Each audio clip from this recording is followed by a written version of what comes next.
the second half, so we'll get a look right from the start at Carson Beck and his high-octane Hurricanes offense, and they'll begin this drive at their 25-yard line. 2-0 in his first two starts is this 22-year-old native of Jacksonville, Florida. He started his career at the University of Georgia, did not play much his first couple of years, but then a two-year starter. Threw for over 7,900 yards, 58 touchdowns. You see his numbers so far this year with the Canes. 4 touchdowns. Neither one of these quarterbacks, by the way, has thrown an interception so far this year.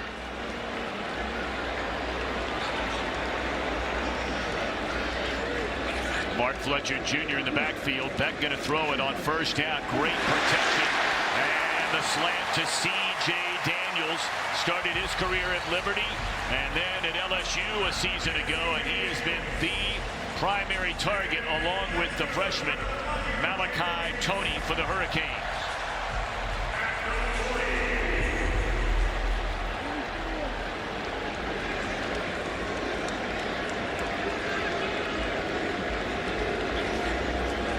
First down, they'll hand it off, and Fletcher for a couple of yards. Here are today's Impact Players, brought to you by Old Spice.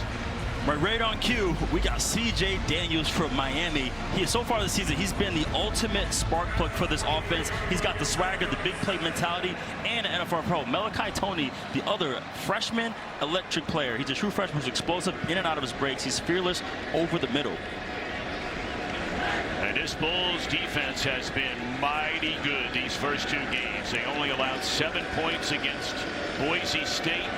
Held the Florida Gators to just 16. And in trouble is Beck. He's able to get it off complete. Not enough for a first down. But good work there by Beck. Beck is a much bigger man in person than maybe when you see him on TV. He goes 6'4", 225 pounds. Yes, I remember seeing him in Charlotte walk in the hallway. I said, that's a big quarterback. He is your prototypical pocket passer. NFL caliber arm. He operates the offense precise and he's poised. Yeah, and he's surrounded by great talent with Malachi and CJ. And this is a monster offensive line. I mean, they're all going anywhere from 310 to 335. 345 for the left tackle, Markel Brown. Fletcher in the backfield, and Beck will keep it himself, and he has the first down across midfield to the 47-yard line. Now, this is something they have not shown. They've shown a lot of direct runs, but they haven't shown really any QB keeps, QB design runs with Carson, using that big frame to get across and get that first down. But you mentioned the offensive line. Not only are they big, they're very athletic and versatile. They all can interchangeable play guard, some can play tackle, some can play center. It's a very, very awesome offensive line. And that is the question. Can this smaller, they're not small, but smaller defensive front hold up? Great protection. And down the field to the near sideline. Catch is made, and there's that freshman, Malachi Toney. Boy, what a talent he is. Yeah, Malachi Toney, his whole thing is, yes, he's young, he's a freshman, but he has a professional mentality. He's very mature, he's very grown. Coach Cristobal talked about, it's almost like he's been here for a long time. Only a freshman, he's going to make a lot of plays today. Cristobal, a former standout player, of course, won a couple of national championships at the U under Jimmy Johnson and then Dennis Erickson. He's gone from 5 wins to 7 wins to 10 wins a season ago.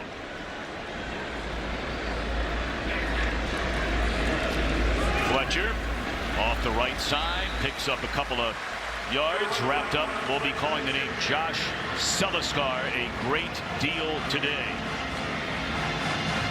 On the other side, boy, what an unbelievable story he is. 41 years old, born in Moscow, Russia, moved to Brooklyn at 7, finished high school in Columbus, Ohio, and that's where he got his start as a student under the former great Ohio State coach Jim Tressel in Buckeye land.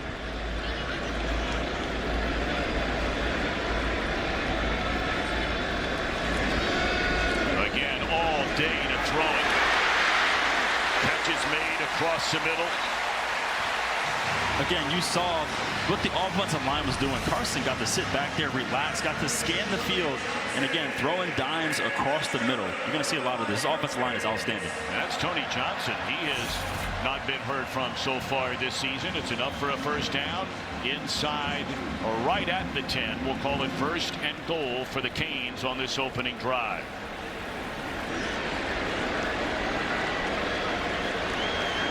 Wondered if we would see Jordan Lyle in the starting lineup at running back. Sophomore actually got the start in the opener against Notre Dame before he hurt his ankle. This is Fletcher. And he breaks a couple of tackles, still on his feet. And is pushed right about the 8-yard line. Gain of 2, 2nd down and goal. Yeah, around this area, you're going to see a lot of those direct runs, those man runs, those duos straight up the middle and just push the pile. Fletcher, he's a big runner back, 6'2", 225, right? So he's definitely going to get some yards and move the pile with those plays. Rock solid start for Cristobal's Canes on this opening drive, starting from their own 25. And a 2nd down and goal, and they get Fletcher Jr. in the backfield.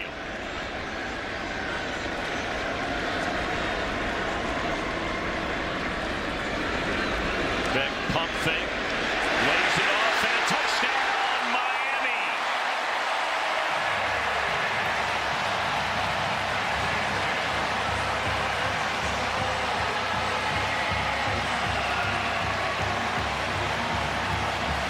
He had all day back there, Tom.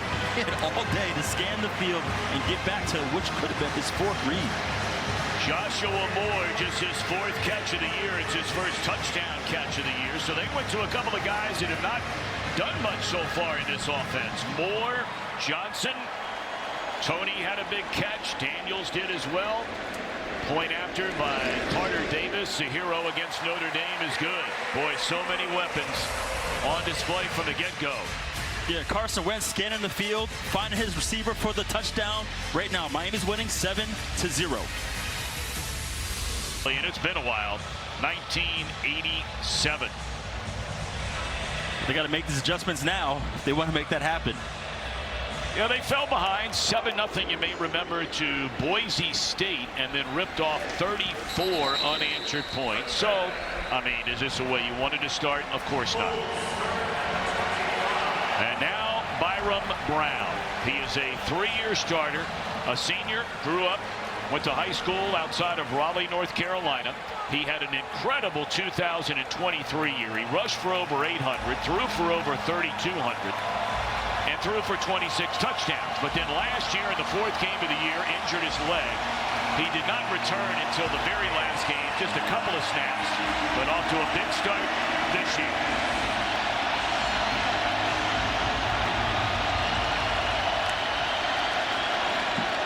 Try it in the air, but this guy can really run, and he slides down after a gain of close to 4. Our impact players brought to you by Old Spice.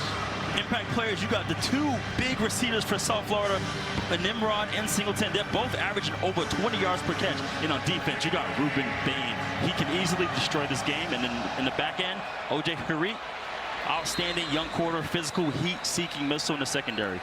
Well, they're marking this at the, is that the 31-yard line? Are they saying he stepped out of bounds? Oh, that looked like, had he stayed in bounds, it would have been enough for a first down. That changes things dramatically. Christian Neptune, the true freshman. So an early 3rd down and 4 for the Bulls. That's Neptune in motion. And they put it back in Neptune's hands, and this time he lunges forward enough for a first down.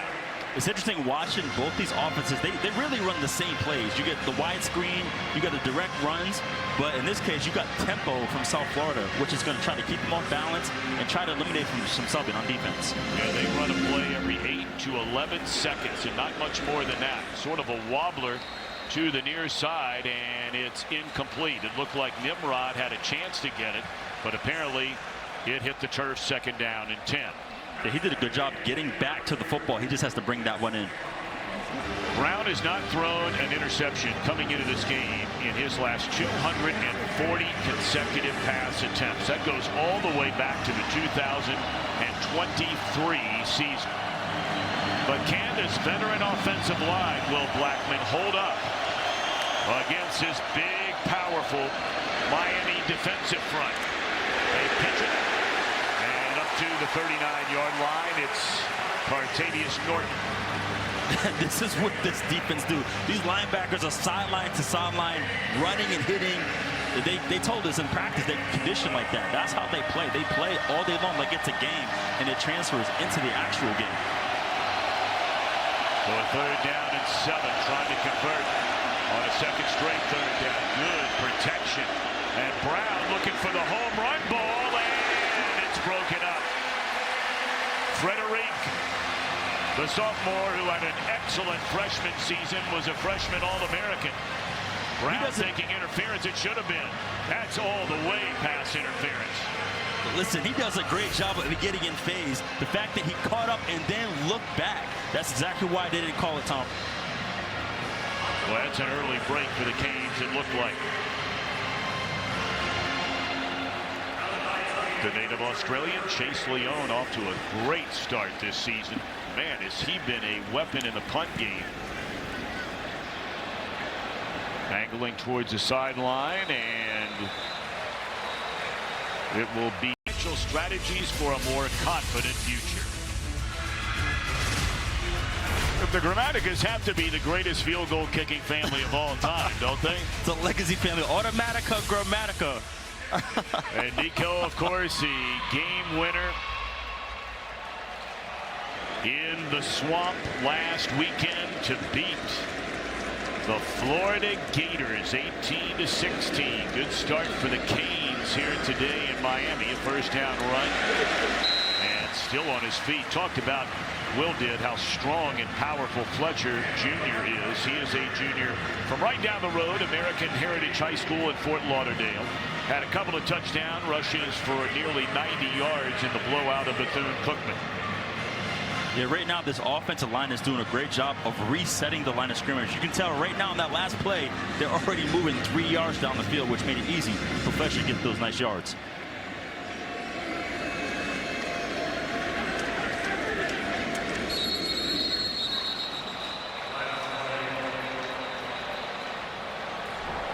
False start.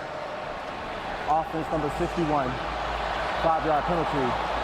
It's still 2nd down. Tim Hedgepeth, our referee today. Closed captioning for today's game brought to you by Tableau TV. Pay once, watch forever. Welcome all of you around the country. This national telecast on CW Sports. Boy, sometimes you fall into things in life, and they're good things to fall into in life. Tom will take it. All right, let's enjoy it. All day, every day. Had a chance to choose this game a couple of weeks back. Who would have thunk it? South Florida would be 2-0, but here they are. Dumping off out of the backfield. Oh, my, what a punishing blow. Delivered right there by Mac Harris. He is the emotional leader of this Bulls defense. Tom, he's an impact player, and he just made an impact play. That's what I'm talking about right there. Man, big time hit right there.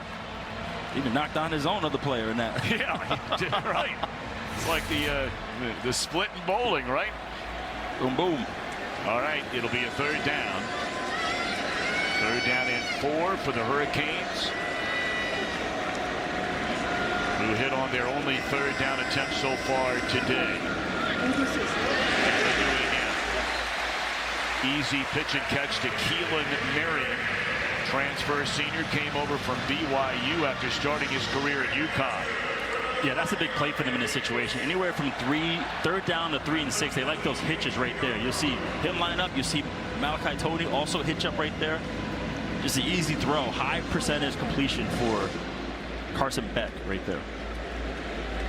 All right, so a 1st down for the Hurricanes. They lost their top 6 pass catchers from a year ago. They brought in 3 transfers. They've got some very talented freshmen. Look out, Fletcher in the open field. Still on his feet. And he's all the way up to the 47-yard line. Best run of the day for Fletcher, who is their leading rusher so far this early season. Right now, he has the hot hand. Turning, moving those legs, going right behind that massive offensive line for the first down. It's a 19-yard run by Fletcher. Look, they're doing some great blocking on the outside with the receivers. I think Malachi Toney just suplexed somebody.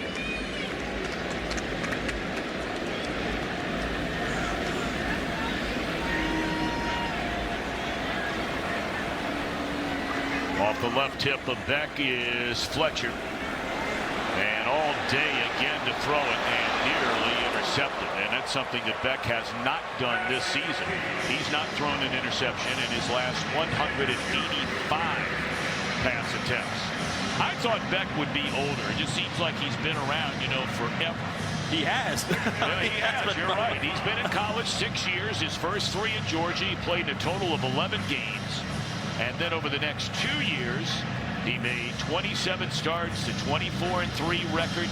He was injured in the SEC championship game, requiring off-season Tommy John elbow surgery. You hear so much of the Tommy John surgery in baseball more than football. And didn't start throwing until fall camp. And just tripped up before he was taking it to the house is Keelan Marion. So far, this offense has been using everybody. Right now, you got Keelan coming around on the reverse. He does a great job of putting his foot in the ground. No wasted movement, getting upfield. I'm trying to teach my son right there. He's a receiver. I'm trying to teach my son, listen, don't make too many moves. Just get up the field. That is already 123 yards of offense in this opening quarter for the Hurricanes.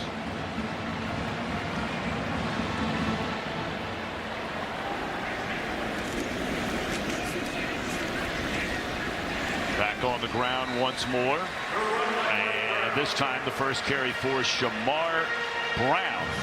Boy, what a year he had at North Dakota State. Rushed for over 1,100 yards and 15 touchdowns. Shannon Dawson, a native of Clinton, Louisiana, in his 3rd year under Mario Cristobal with a U. That one overthrown. Crowd looking for a flag. That was an uncatchable ball. Yeah, and it was just great coverage right there, too. It's Kawan Banks out there in coverage. Yeah, the ball was thrown over the head. Uncatchable. I'm also going to say great coverage. Yeah, it was great coverage. You DBs all stick together for crying out loud. Listen, you guys never committed a penalty. Listen, I played both sides of the football, okay? So I'm a fair man here. Okay. I'm a fair man here. All right. All right, it's a big deal early on in this game for South Florida, needing a stop badly. And Beck with 0 pass rush, and he's looking in the end zone. And it is a touchdown. Joshua Moore. His 2nd touchdown of the game, his 2nd touchdown of the season. When you give a quarterback like Carson Beck a clean pocket, he's going to make great plays like that.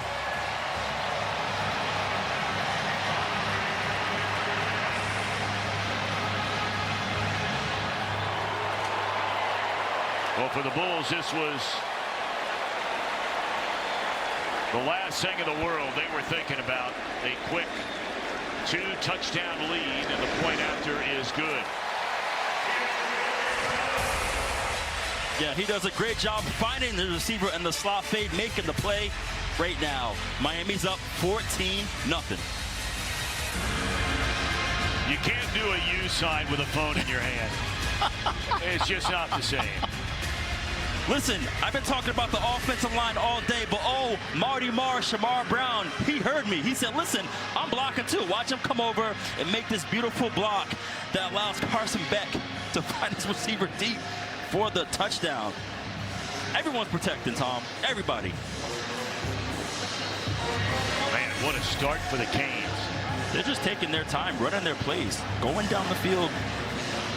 Coach Dawson is literally just calling whatever he wants. You know, he has that luxury right now with the playmakers, the offensive line, and his NFL quarterback. Well, for the first time today, a light rain beginning to fall. They were calling for rain pretty much before the weekend began. Had some overnight, but been a mighty nice day. Start the season off right and get game day ready. Scan the QR code below to shop team swag and game day essentials from the CW Football Saturday Shop. Brought to you by Dick's. Every season starts at Dick's. Yeah, right now, USF is going to have to just run at this defensive line. You're going to have to find some positive plays on the interior, because right now Miami's just so fast on the perimeter. Isaac is checked into the backfield. And an easy throw. Reception made by Neptune. So largest deficit through the first 2+ games, which USF has faced. We're only behind 7-0 in the game against Boise State. It was back and forth the entire game against the Gators, and that went way offline. Maybe the ball a little bit slick. Yeah, they're going fast, and you can tell Miami had a little bit of lining up issues, which is something that they wanted to improve on coming into the season. They talked about, look, we got to communicate. We got to line up fast. You can see right now all the players are talking to each other to help make plays. Yeah, in fact, last year, every single defensive coach was fired except for future Hall of Famer Jason Taylor. Every one of them after that epic collapse at the end of last year on defense.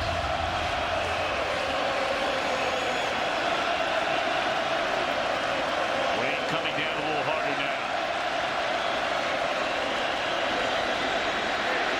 And taking off and just putting it up there, and the catch is made by Nimrod. And how about that? It looked like a disaster, and that tells you a little bit about what you need to know if you've never seen Byram Brown play quarterback. Byram stood there staring down the barrel, took a hit, and let the ball go down the field for a completion. That man is tough.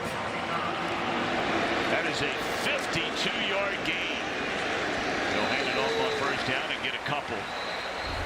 Boy, did they need that. Watch him. His eyes are downfield for Byram. He's rotating. He's looking. He knows he's about to get hit, and he took a shot right there in the ribs. Listen, we talked to Coach Golish, and he said that Byram Brown is the heart and beat of South Florida football. Yep. And right there was a clear example of what he's willing to do to help his team win a game. Mentioned a 3-year starter. Even though he missed so much time last year and he lost his footing. Of course, in the college game, unlike the pro game, you know, once you go down, you're down. He could have popped back up at the next level and kept on running. I love that he took a huge hit the play before. The next play, let's go quarterback run. Why not? So that brings up a 3rd down and 11. He looked like he had a little bit of running room there. Well, running on 3rd and 11. And just not much there. So this would be roughly a 45-46-yard field goal attempt by Gramatica if they decide to kick the field goal. The offense is out on the field. And Gramatica standing right next to the coach waiting for the go sign, and he just got it. So they spot it at the 27. So this will be a 45-yard attempt by Nico Gramatica. He has a big leg. He's hit on 5 out of 6 so far this year. And look at this. They had a fake punt, you may remember, and threw it for a touchdown in the game against Boise State. Hard timeout. Miami, the first of the half. What do you think they were doing there? Listen, in a game like this, you got to find any way to get some points. So it was interesting right there. I thought they would go and kick it. Maybe that spot is a little too slick and a possibility for Gramatica to not make that field goal. But I love it. Just change them up, get the team to burn the timeout, think about it. But I love it. Endless playbook. Just call everything. How about the rambling wreck of Georgia Tech? They're going to be ranked this time when we get there next Saturday. After stunning the Clemson Tigers on a 55-yard field goal at the buzzer today. They gave us another one, Tom. They gave us, that's right. The football gods Let's go. are smiling on CW. Let's go.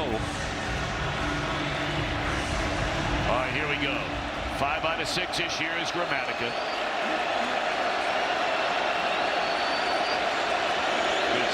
good hold and a good kick. This guy is a good field goal kicker, Nico Gramatica. And after the big 50-yard pass completion, it turns into points for the first time today for the South Florida Bulls. Excellent hold, excellent protection. I mean, probably 5 more yards to spare on that one. Yeah. So now 6 of 7 on the year is Gramatica. And you see, slow starts, nothing new from an offensive standpoint. In fact, the first point scored by the Bulls in the opening quarter this year. Alex Golesh, 7-6 in each of his first 2 years as head coach. Won bowl games in each of his first 2 years. First coach in program history to ever do that. Before he got here, the season before he got here, they were 1-11. They were 4-29 in the 3 years combined before his arrival at back-to-back plus 500 seasons.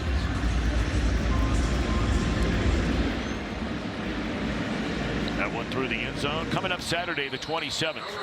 NASCAR Xfinity Series playoffs head to Kansas Speedway. Championship dreams on the line. Don't miss a second.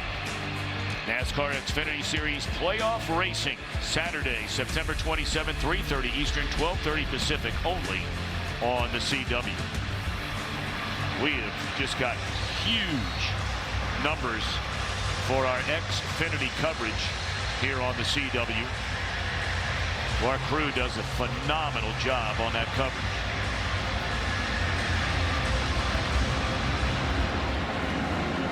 Can't get much better than that.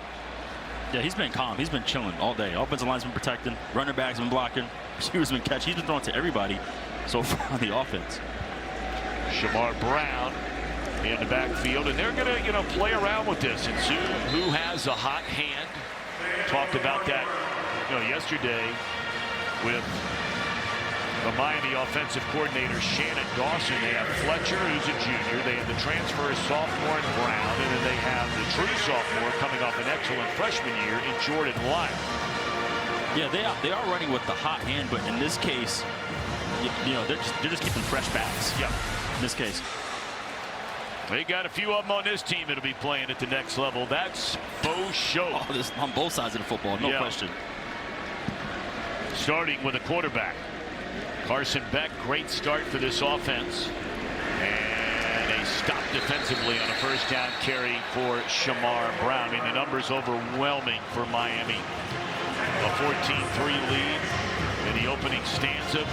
160. Look at that yards per completion. Listen, the time of possession lets you know exactly their philosophy. They want just routine plays. Keep it simple. Be efficient. These routine plays are going to turn into big plays. And Joshua Moore been pretty quiet so far this season. A couple of touchdown receptions in this game in the opening quarter.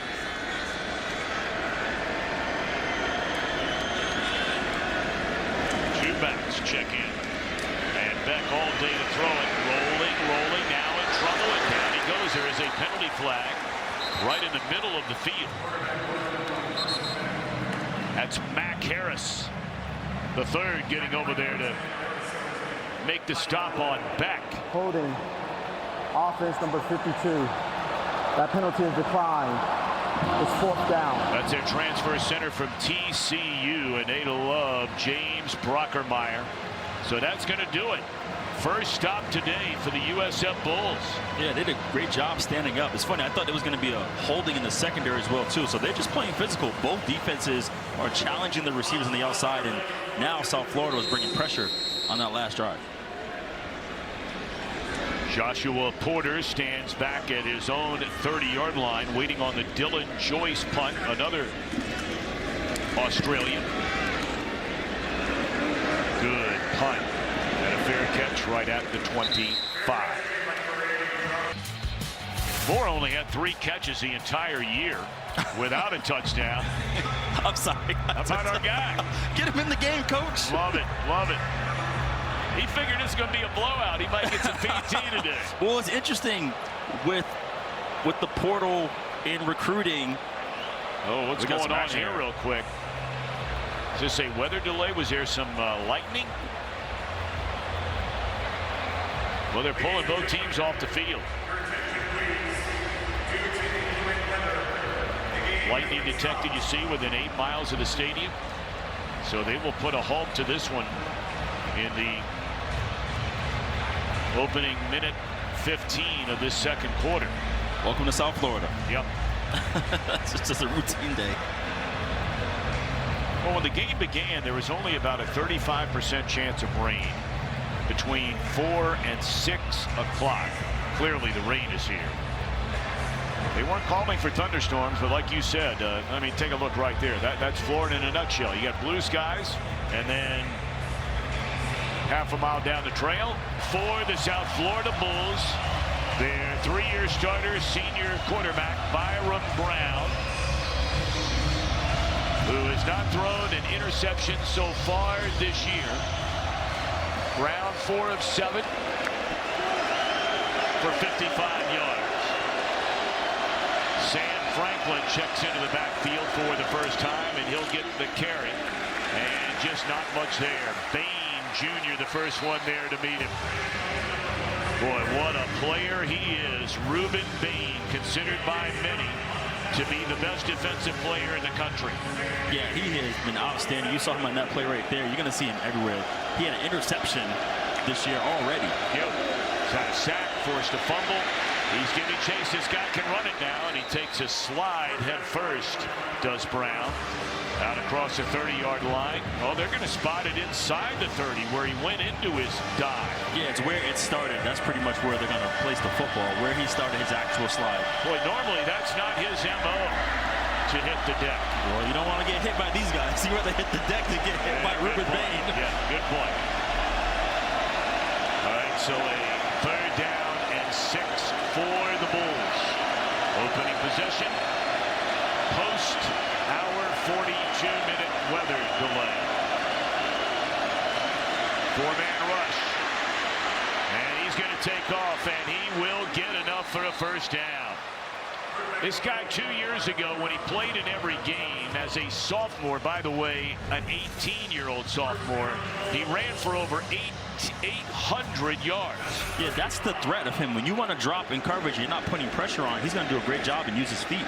Great protection, and looking down the far side, he's got it again, and a catch is made by Nimrod inside the 10. But he also has this. He has that absolute cannon. Does a great job. Nimrod does a great job stacking OJ and making that unbelievable catch. That's a hell of a throw. Goodness gracious. Yeah, it really is. Chaz Nimrod had 96 receiving yards in the win over Boise State. They put it on the ground, a gain of a couple. They spotted the ball at the 12-yard line. So a 1st and 10. They can get one more first down right at the 2. We talked about it earlier. This is important for them to get positive plays, to get back on schedule, get back on track. So far, you've seen that.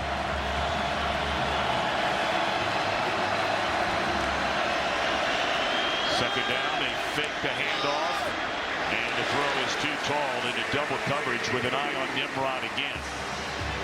3rd down. Yeah, it looked like there was some contact in the secondary. That's probably why he saw him pump fake the football, and maybe he was hoping to get the flag there. We have still not called the name Keyshawn Singleton. He goes 6'5", 215 pounds. He wears number 11. They call him Baby Calvin Johnson. Their leading receiver from a yardage standpoint coming into this game. That's him at the bottom of your screen.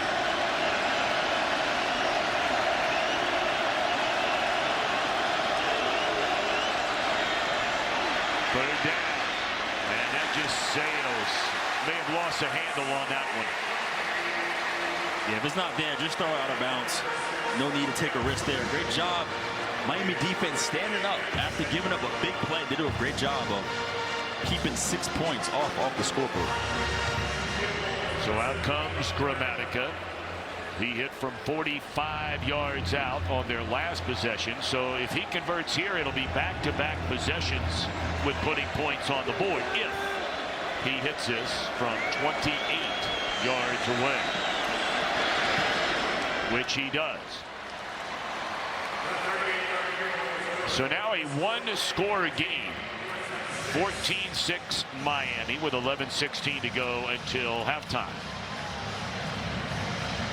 The iconic TV franchise joining the CW with a brand new series, Law & Order Toronto Criminal Intent. Same team that brought you the original series. This time in a new city on a new network. Law & Order Toronto Criminal Intent. And I mean to tell you, and livid over there is Alex Golesh, and I think he's upset about not throwing a penalty flag on what he certainly believed was a pass interference against the Miami secondary.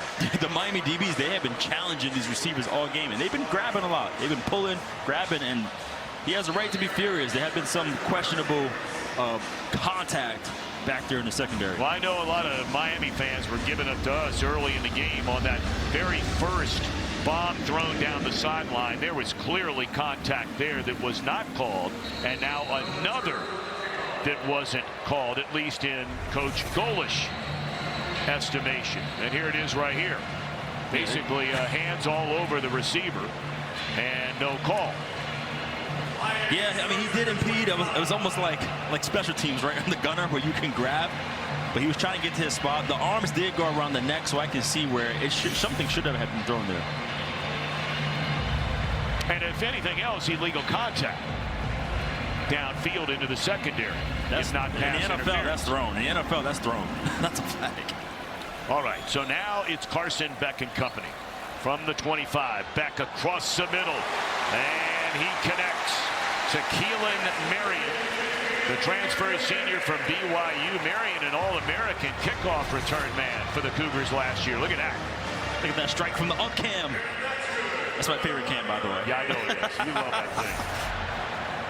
Gives you an idea, at least closer to what it's really like down there, doesn't it? No, it really is, though, because I played nickel, so that gives you the exact perspective of what it's like seeing an NFL-type quarterback throwing the football that year. Beck 9 of 11, 128 yards. And Miami on the move again, all day to throw. And just dumps it off to Fletcher Jr. out in the backfield. And he scampers, tiptoes along the sideline, steps out of bounds right at the 38-yard line. Another first down for the Canes. Yeah, this is what Carson does a great job of. He looks all the way on the field, and he always has that outlet. One of his running backs are always available to him, so that's something he does really awesome on every drive. Now Miami hurrying up to the line of scrimmage. And a big hole. Fletcher inside the 22. The end zone.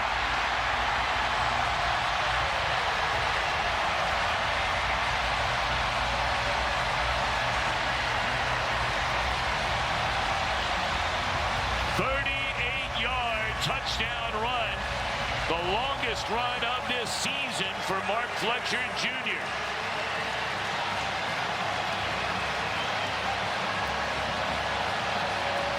That didn't take long. Let's wake this crowd back up, Tom. Okay, let's do that. I tell you, most of them stayed here. Some of them took a nap. Well, or still taking a nap. So now Carter Davis for the point after out of the hold of Joyce. Low snap, good catch by Joyce, and a point after is good. Bang, bang, bang. Look at that, blocking by all these receivers down the field. He makes a great move on the defensive back there, and just look at that, more downfield blocking by Keelan Martin. Part of really a three-pronged running game. Fletcher, one of those three, of course. Wes Bryant.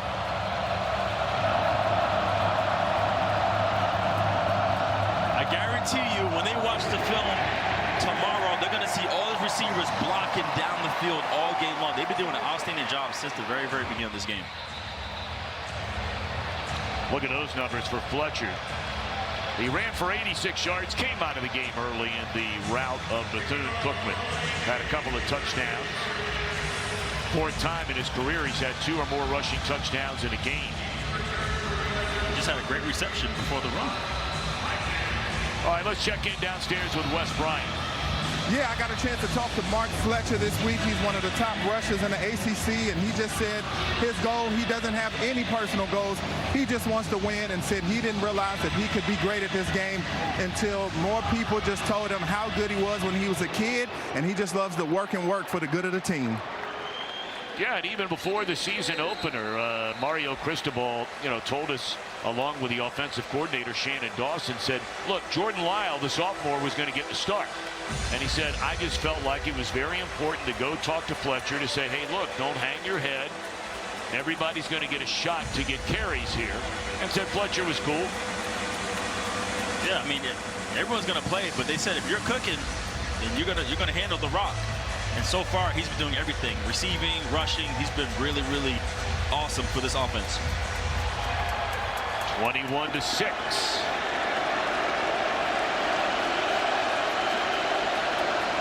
Davenport checks into the game. He's in motion.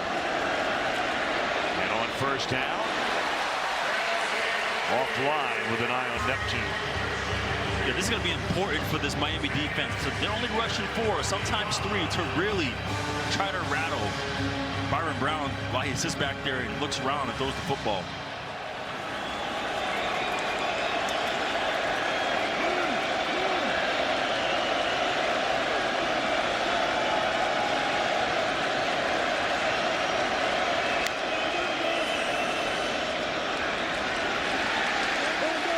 That'll be a gain of 3. Davenport saw him in motion just a moment ago, getting the carry. It's been primarily Norton, Franklin, Isaac getting almost every single carry so far this year. And they haven't had guys come out of the game, because every game, by and large, except for the end of the Boise State game, has been tight. And Brown still on his feet somehow, and down he goes. It's a scary sight when you see Ruben Fain running after you in the backfield. This is what I mean. They got to get a rush from the D-line. They send an extra one. They send 5. They surround him. Boom, laying the boom. Byron Brown. Yeah, Messidor down low. You had Armando Blunt, I beg your pardon, finishing him off up top. What's happening, though, is that they're taking away those outside screens, the wide screen. The secondary is doing a good job of pressing and challenging the receivers, so it's making it very difficult for him to throw those plays.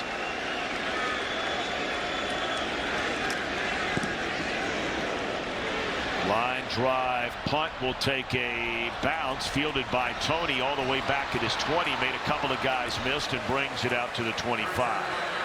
There is a penalty flag down right around the 35-yard line. 59-yard boot by the Australian.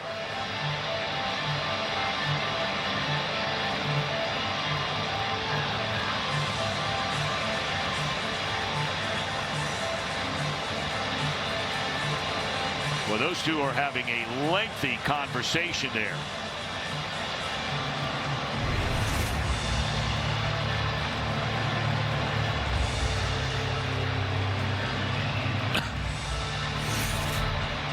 Well, the punter and Thomas here. There are fouls by each team after the play. Unsportsmanlike conduct. Kicking team number 37, his first of the game. And receiving team number 8, his first of the game. The penalties cancel. The down counts. First down. Okay. Boys will be boys. Coming up next, a PBR Camping World Team Series takes over North Carolina. Best bull riders in the world go head-to-head. Team Glory on the line there. PBR Camping World Team Series from Greensboro coming up next on the CW. Of course, we're the home of the ACC, both football and basketball. Greensboro, a storied venue for so many great ACC conference tournaments. First down. When's the last time a punter got a personal foul? Yeah, no kidding. I don't remember one. Maybe you played with one. Listen, they always say they see the second guy. They saw both. They saw both this time. That's right. You should have left him alone, is what he said.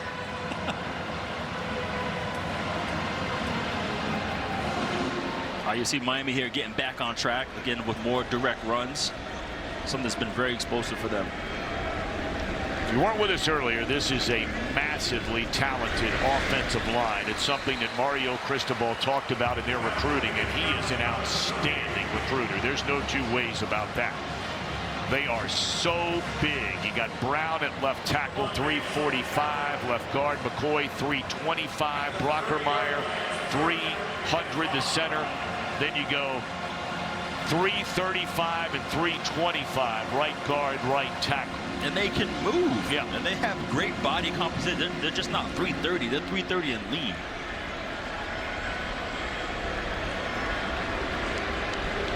Third down and 5 for the Canes. And a flag. False start against Miami. Will back them up. Offense number 61. 5-yard penalty. It's still third down. That's the All-American over there making his 27th career start. Francis Mauinoa. Yeah, he's the mauler of the group. He's the big, aggressive, just mauler. Run to his side. Anytime you get a chance, you might have a successful play. Well, that cat at left tackle, what do you call him? At 6'9", 345. Markel Brown. 3rd and 10. Usually Malachi Toney is the go-to player for this situation. That's Toney, second from the bottom of your screen, wearing number 10. True freshman. And Beck is going to take off, and he will not get there. He appears to be a yard or two, depending on the spot, short. Gotta believe Miami just goes ahead and punts here at their own 29, right? I'm laughing because it looks so chaotic, but that's what it is. That's what it looks like from the perspective. They took away the middle of the field, which I believe where Toney was, so therefore he had to pull the football down and try to get the first. Well, the Bulls are going to get it back here right around the 6-minute mark. They've managed a couple of field goals against this Miami defense so far. And the punt returner let it bounce once. It's Joshua Porter. He is very lucky with the slick conditions down there on the field that he was able to pick that off the deck. Yeah, 50-yard punt. He should have been able to advance it. He threw a fair catch signal.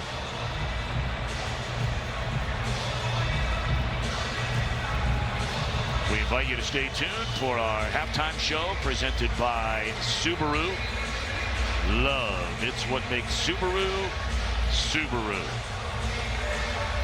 Nighttime nearly upon us here in Miami Gardens, Florida, home of Mario Cristobal's Miami Hurricanes, ranked number 5 in the nation. David trying to slay Goliath. Yeah, coach is furious because you can't throw a fair catch signal and advance the football. And that's exactly what just happened.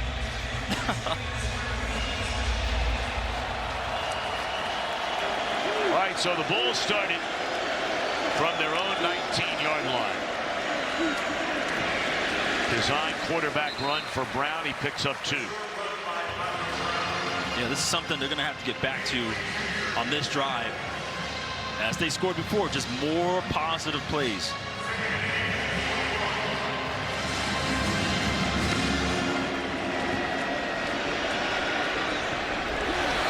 Low throw, and it's incomplete. Trying to find Singleton for the first time in a game. Yeah, trying to throw these intermediate routes on the outside. Anything between 5 and 15 yards is going to be tough because they're pressing on the outside. They're going up in the face and challenging these receivers. Well, now Miami hoping its defense can force a 3-and-out and get it back before half.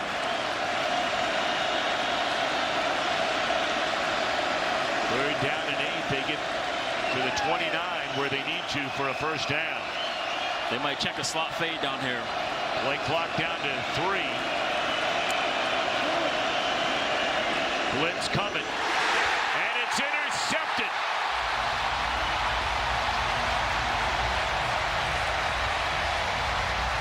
Bryce Fitzgerald. There it is, bringing the pressure.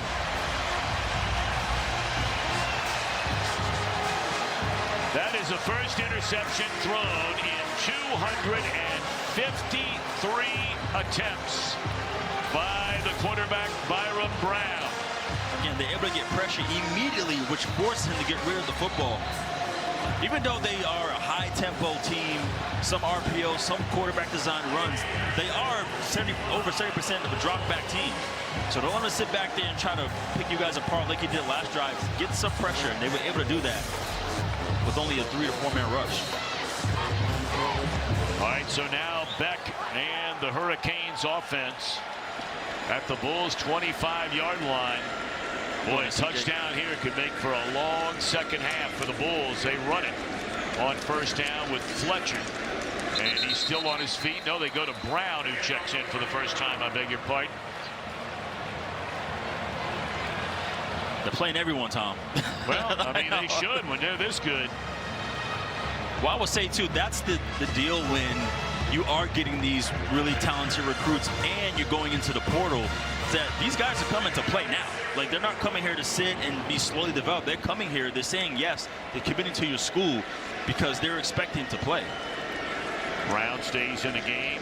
Off to the left hip of Carson Beck.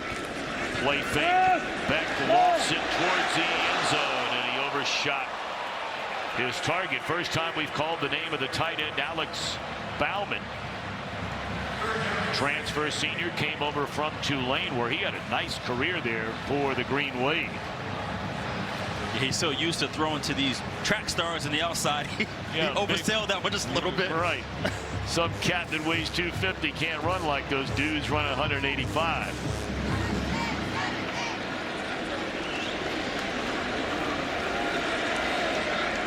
So now 3rd down and 6. Fletcher checks back into the backfield. Very good receiver is Fletcher. Catch is made by Toney, but well short of the first down. Say well short, depending on the spot, it might be 2 yards, maybe just inside of 2, and it looks like they're keeping the offense on the field, or are they? Nope, out comes the field goal unit. No, they're not. They're putting in the jumbo package. I beg your pardon.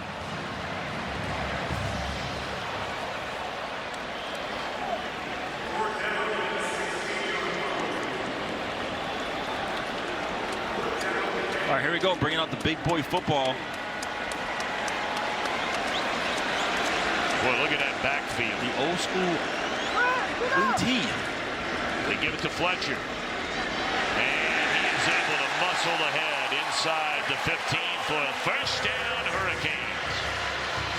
Yeah, just change the personnel real quick to make you think, and they go back to what they've been doing all game long.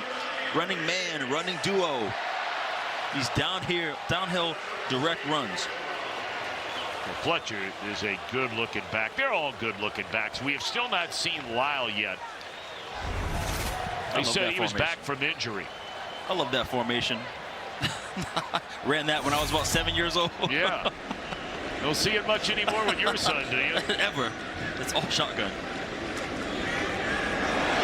Beck with the read option, and he has a first down inside the 3-yard line.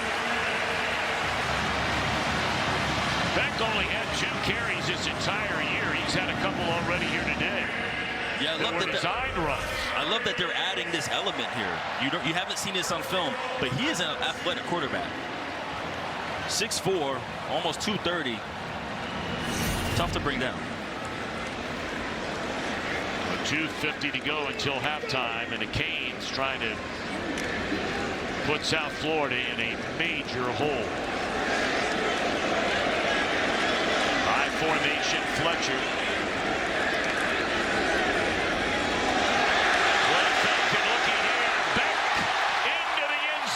Touchdown, Miami.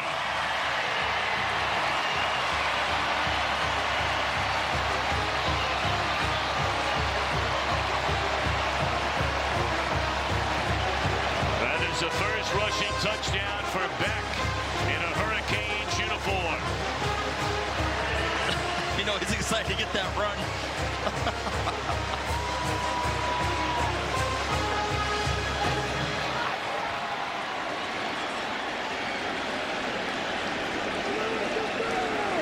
See, I've been throwing you guys touchdown passes all game long. It's time for me to get mine. For sure. Boy, what a 2-year run he had for the Bulldogs. You know, last year, Georgia led the nation in drop passes.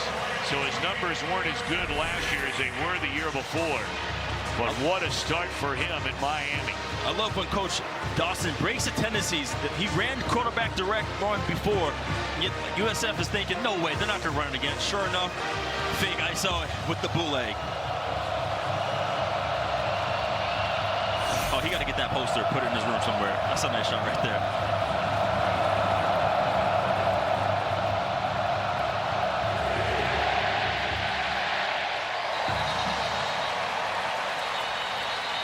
So we talked about the largest deficit so far this year for the Bulls when they were down 14. Now all of a sudden they're down 22. Miami has been dominant on both sides of the football here in this opening half. Yeah, and a big part of that, this defensive line has been getting pressure on Byron Brown.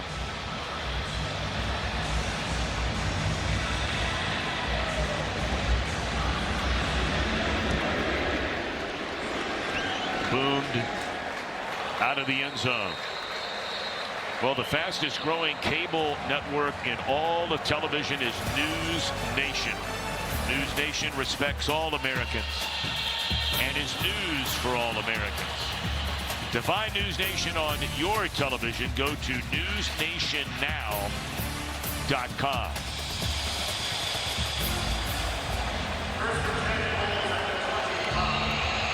Now, what do you do here in this situation? You think because we're down a lot, we need to panic and start tossing the ball in the air. It's still first half. Like, still get back to your offense, do what you do, run your tempo, direct runs, wide screens, and just keep it simple.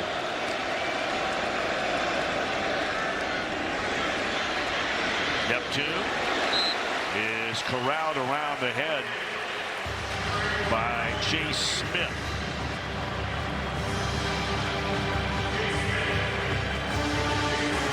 Smith's played a lot of football here for Miami. He's been here all 4 years under Cristobal.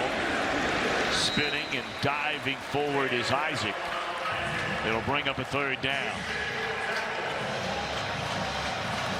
So that'll take us to the 2-minute timeout. So stay tuned for the final 2 minutes of the half, presented by the Wells Fargo type style offense, but you're going to see a lot of passes to the boundary, trying to attack that and save your 3 timeouts, at least until you get to the 50-yard line. Of course, they need to convert on this 3rd down and 3 first.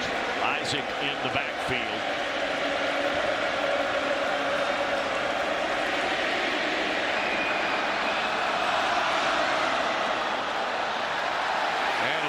Inside shovel pass did not fool the Hurricanes defensively. Yeah, that pressure just destroyed the entire play. You see him with the shovel pass, and he delayed throwing it, so there wasn't a turnover. Well, they're very excited about Ahmad Moten. As Neptune is limping over there, they're going for it here on 4th down. I mean, you're down 28-6. Or are they? Timeout called on the field.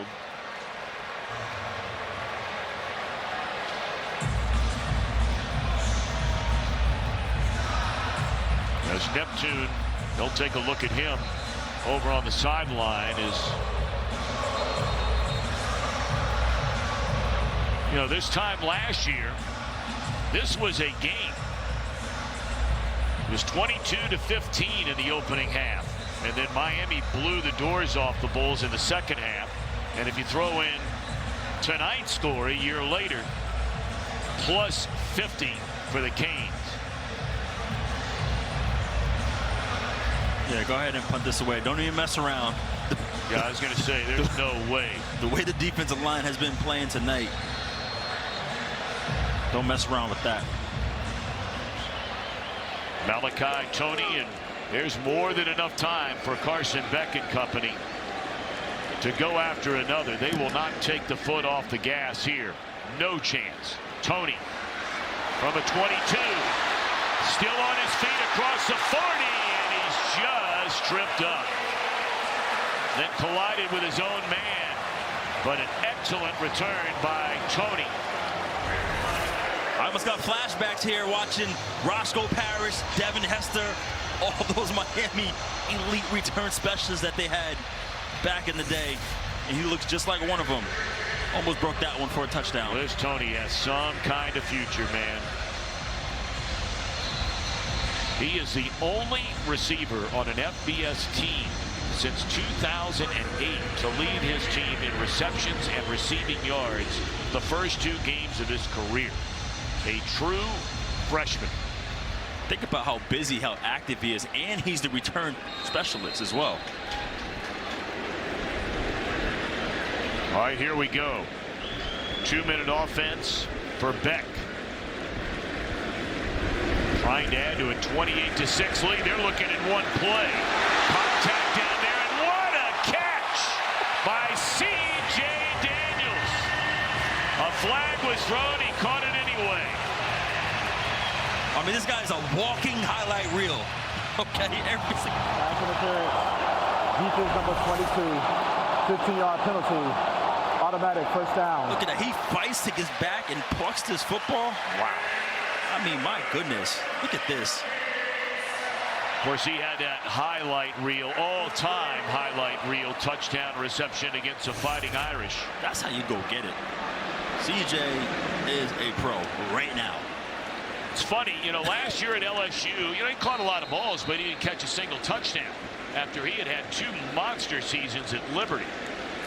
And then decided to transfer for a second time, his 3rd school. And what a start here at Miami for Daniels. Hit as he throws in the first interception thrown this year by Carson Beck. And Jarvis Lee Jr.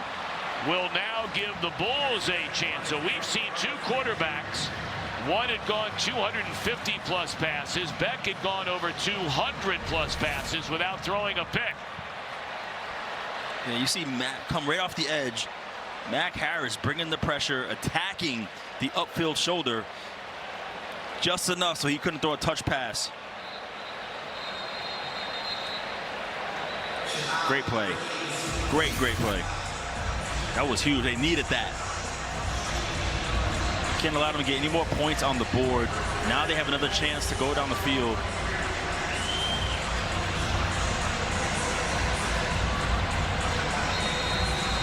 Jarvis Lee, a junior out of Jacksonville, Florida, outstanding in the classroom. He has been an honor roll student his first 2+ years at USF. Boy, nothing's easy. Nothing has been easy in this game for the Bulls. Moody Arubin, the intended target there. You see here a drive starter for the 2-minute situation, throwing the ball to the boundary, trying to save their timeouts to get up the field.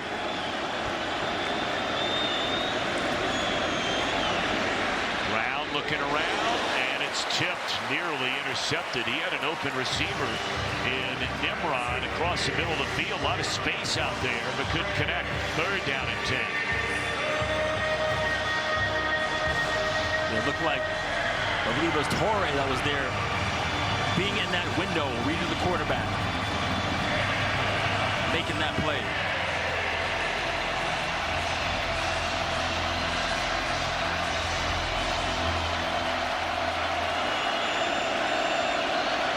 All right, 3rd down and 10 with 1:07 to play until halftime. After an hour and 42-minute weather delay. All day to throw it. And just off target again. Lucas out there encumbered Xavier Lucas.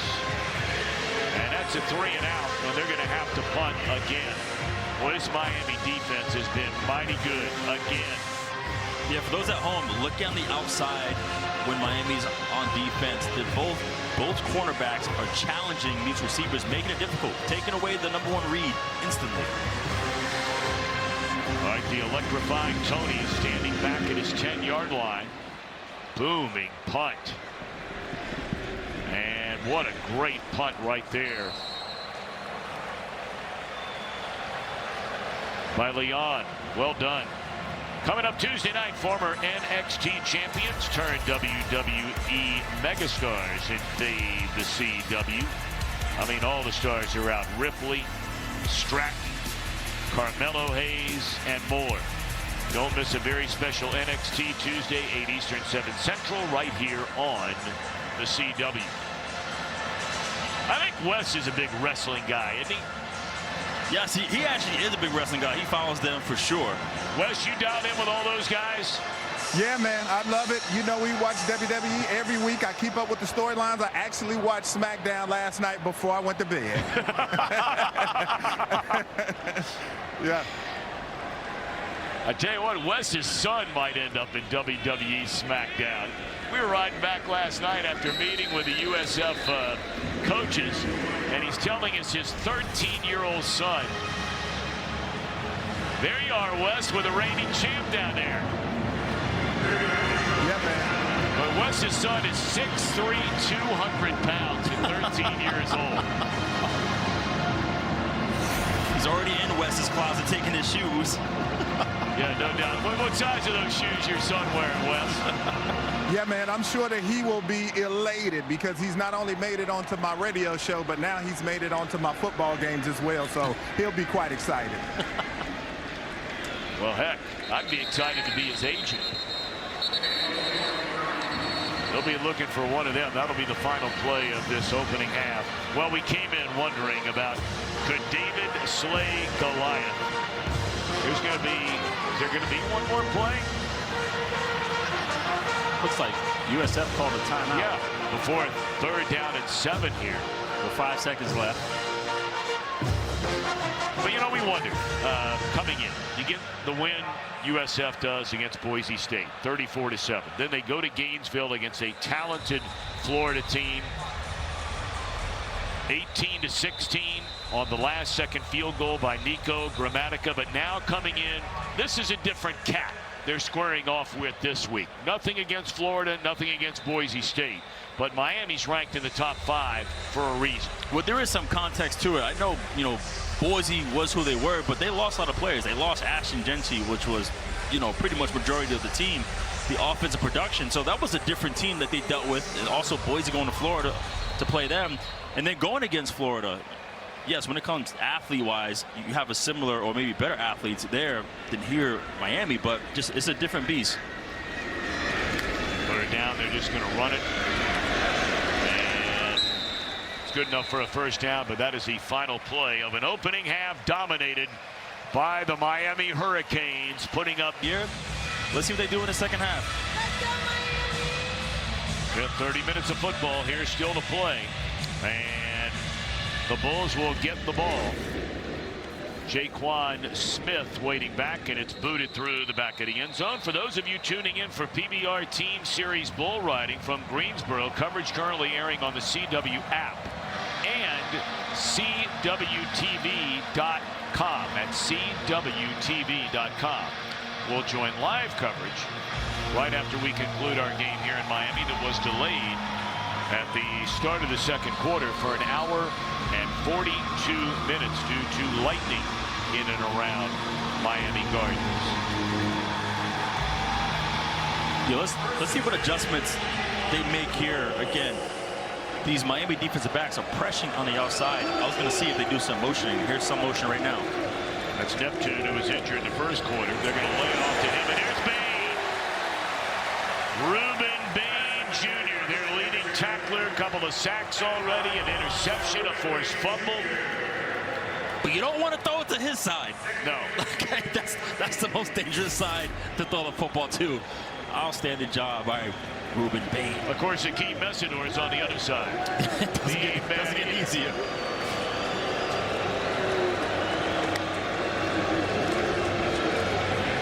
Talked about 1st down there from Wes a minute ago, and not getting into 2nd and 3rd and long. And catch is made by Wyatt Sullivan. First time we've called his name tonight. It'll bring up a 3rd down.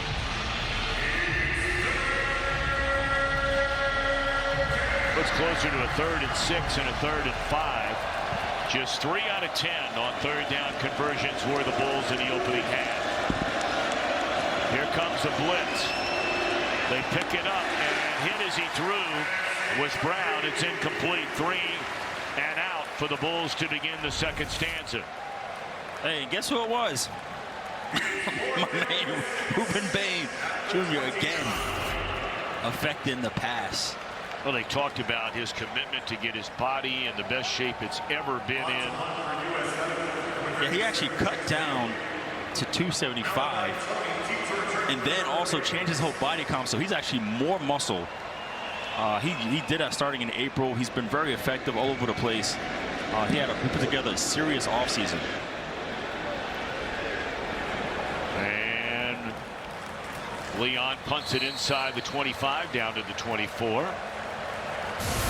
And so Carson Beck, yes, it is indeed the house of Bain. Offense in the first half. And it is in the air to begin the second half. And the catch is made by Keelan Marion. I'm telling you, if you guys continue to watch this game, look on the perimeter. Malachi Toney, that man is blocking, okay? He is taking guys to the sideline every single play that it's a run. Love seeing that, don't you? Oh, yeah, a freshman receiver doing that. You're letting the team know right now, like, everything matters. I'm trying to do everything I can to help this team win. They believe he has a chance to be one of the greats. Now, granted, you're only 3 games into your true freshman year. But, boy, they like what they see. Beck slings it to the near side, and the catch is made by C.J. Daniels, and he is not gotten up yet. Maybe had the wind knocked out of him, you hope. But he went down and has stayed down. This young man who grew up in Lilburn, Georgia, initially committed to Liberty, where he had 2 great years. Over 2,500 receiving yards and 24 touchdowns.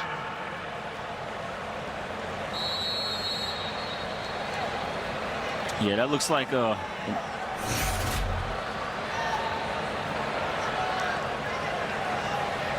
all right. Yeah, looks like he fell on his shoulder, possible AC sprain or what have you. Daniels making a catch, resulting in a first down, and false start on the Hurricanes. False start. Offense number 0. 5-yard penalty. It's still first down.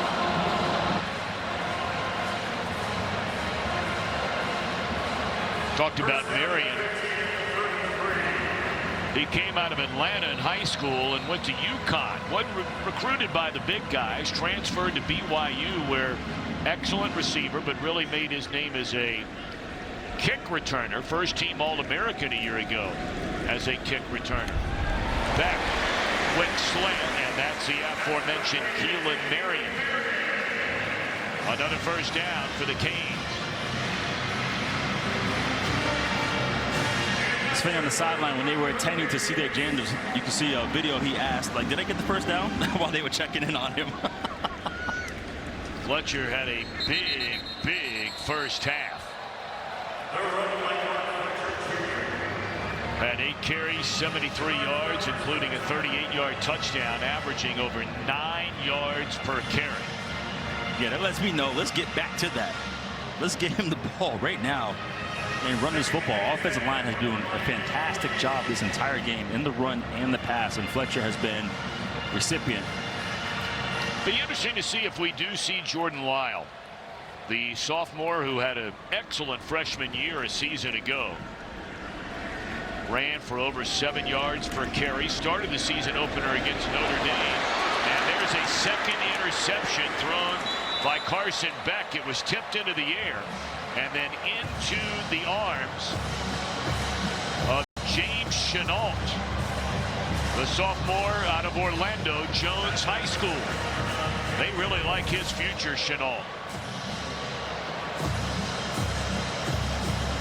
Great job playing the football right there by James. Yeah, that was just an overthrow. Toney. Well, I see 2 guys in the area, so it looked like Toney went up, assuming that it was overthrown for him.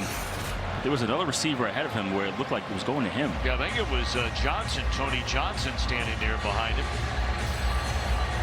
Okay, Tony's got some hops now. All right, so the second takeaway of the game for the Bulls defensively. Long way to go in this one. 11:21 to play just in the third quarter. And South Florida's been unable to get anything going. Their last 4 drives. Good start to this one. Nimrod lost his footing, or that would have been a monster gain. It will be a first down up to the 46-yard line. Yeah, this is what they need. They got to get that going. The quick, high percentage passes in front of them. They're getting challenged by these defensive backs. So find a way to make some plays. Gain of 15. And thrown to the deck. Pretty much right at the line of scrimmage is the quarterback. Justin Scott there to wrap him up. Yeah, he was looking for Rubin on the fade, but they did a great job. Poyser was over the top, took that away in the secondary.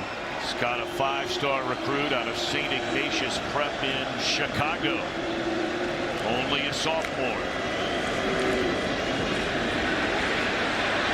Halfback pass and read beautifully by the Hurricanes on defense. And that looked like Ethan O'Connor. Redshirt sophomore transfer from Washington State. Miami did not get all their players on the field, but no penalty flag on the field. And Alex Golish is losing his mind on the far side of the field. There were guys running in, running off. Don't know if they got off in time to have 11 on the field, but there was a lot going on there. Maybe they got him off in time.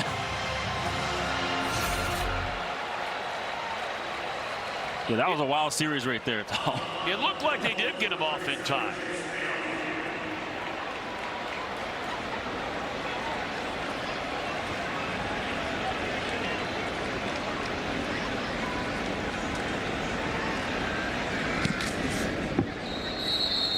Leon with a punt and blown dead before the punt. Now, I'm wondering.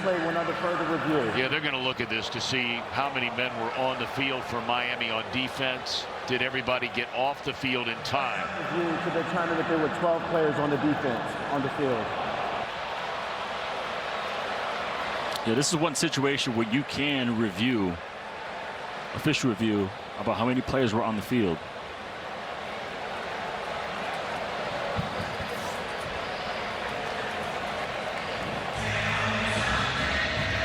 All right, let's see if we can freeze this thing, and we'll do the counting for us, if you would. Let's doodle today. We're counting all of these right now. I have this beautiful telestrator.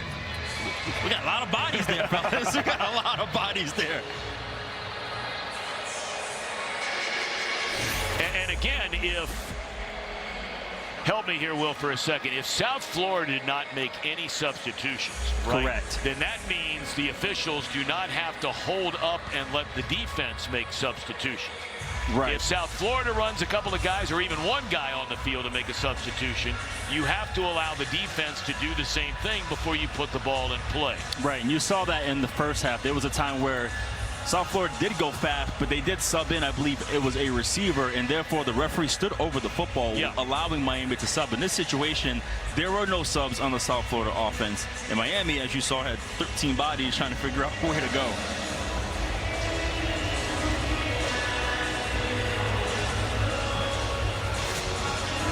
Well, you wonder why this is taking so long.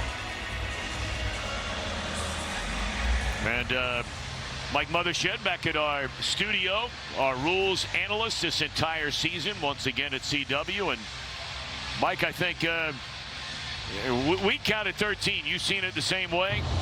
Well, Tom, actually what it is, replay will take a look when the ball is snapped. How many people? Repeat third down.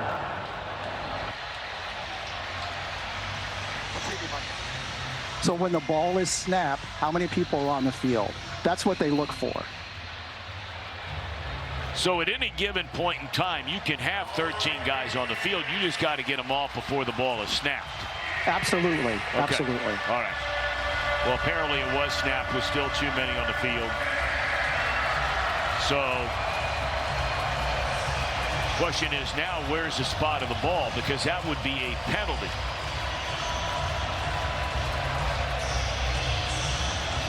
They got to go back and make sure. Boy, I tell you, it just makes you wonder, how in the world could this take this long to figure out? You figure out how many guys are on the field, and while you're doing that, you figure out where was the ball. I mean, you try to do all this stuff at one time is the idea, right? Okay, the ball's on the 42-yard line. Okay, so the ball snaps there, and you still see the 13 guys that will counted on the field. So clearly got the call right. So if it was at the 42, you tack on a 5-yard penalty, which should put the ball at the 47-yard line. Right now it's sitting at the 47-yard line.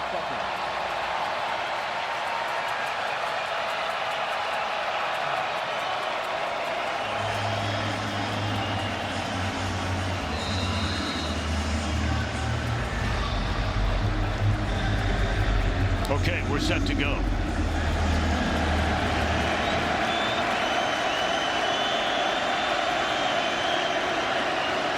Isaac in the backfield. Off to the right shoulder of Brown.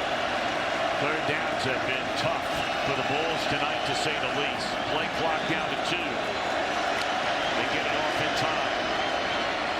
And Brown's going to take off. Ball is loose. And it looks like the Canes have gobbled it up. Yes, they have. Down at the bottom of that pile is Jay Smith. They're always taught that the quarterback is the most careless with the football.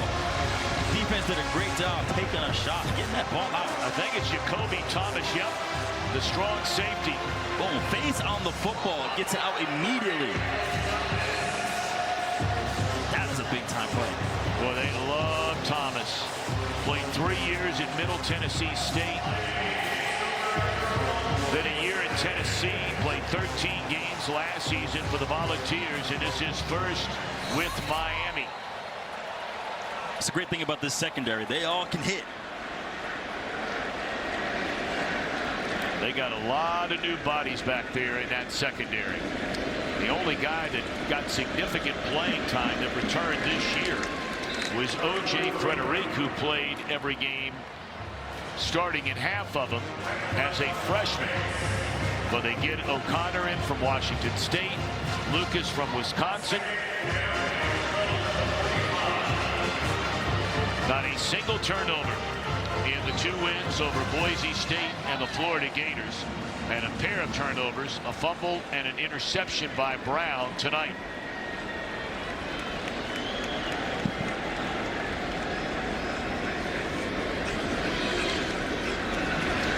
Sitting down right in the middle of that zone is Toney, and he's across midfield. It'll bring up a 3rd down. They're going to spot it at the 47. So a 3rd down and 4 coming up. You can see Miami getting back to their offense with the man, the ISO runs. They run the hitches over the middle, which is, gives them a manageable 3rd down. 3rd and 4, 3rd and 5.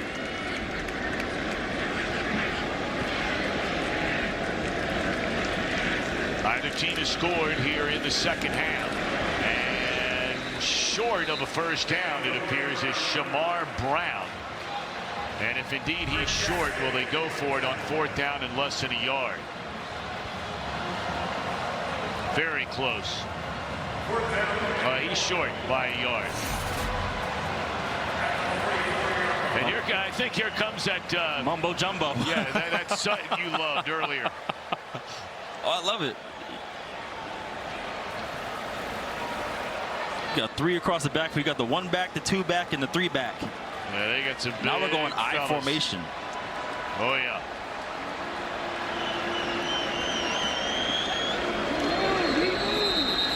And blown dead. Is that a false start? And they're pointing to the false start. Offense number 63. 5-yard penalty. It's still 4th down. That's one of the extra offensive linemen the Hurricanes bring into the game, and that jumbo set Samson Okunlola, and Cristobal is really upset.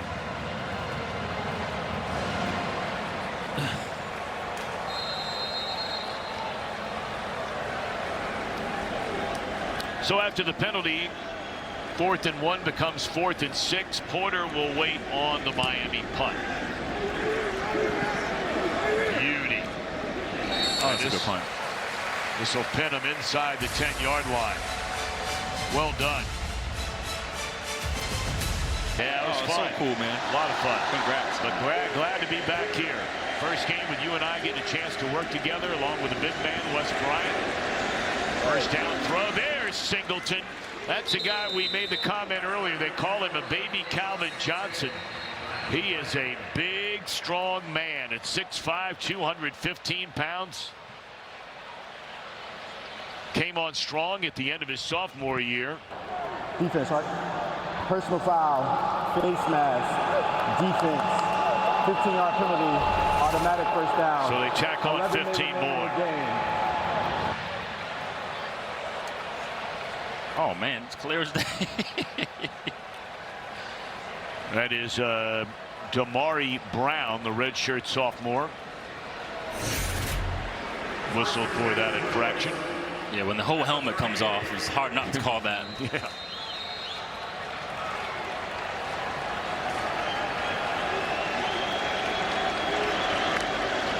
All right, so a first down and a 15-yard penalty. One of the better runs of the day. It has been so quiet in the run game, as you pointed out earlier, Will Blackman.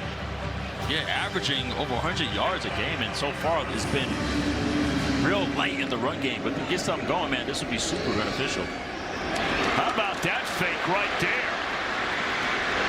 And into the open field is Wyatt Sullivan, all the way down inside the 30-yard line. That was a nice-looking design play there. The old tight end pop pass.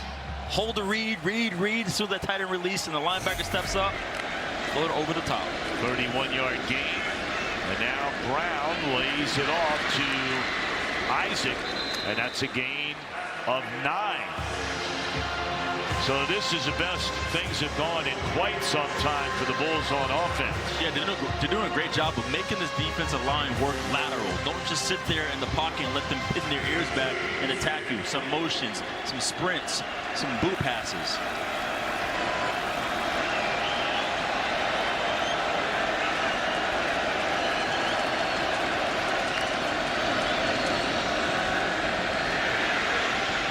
Puts it up in the corner of the end zone, and excellent coverage out there by Zachariah Poyser. Like plays like that, Byron was sitting there in the pocket trying to read that corner route and got hit right in the mouth.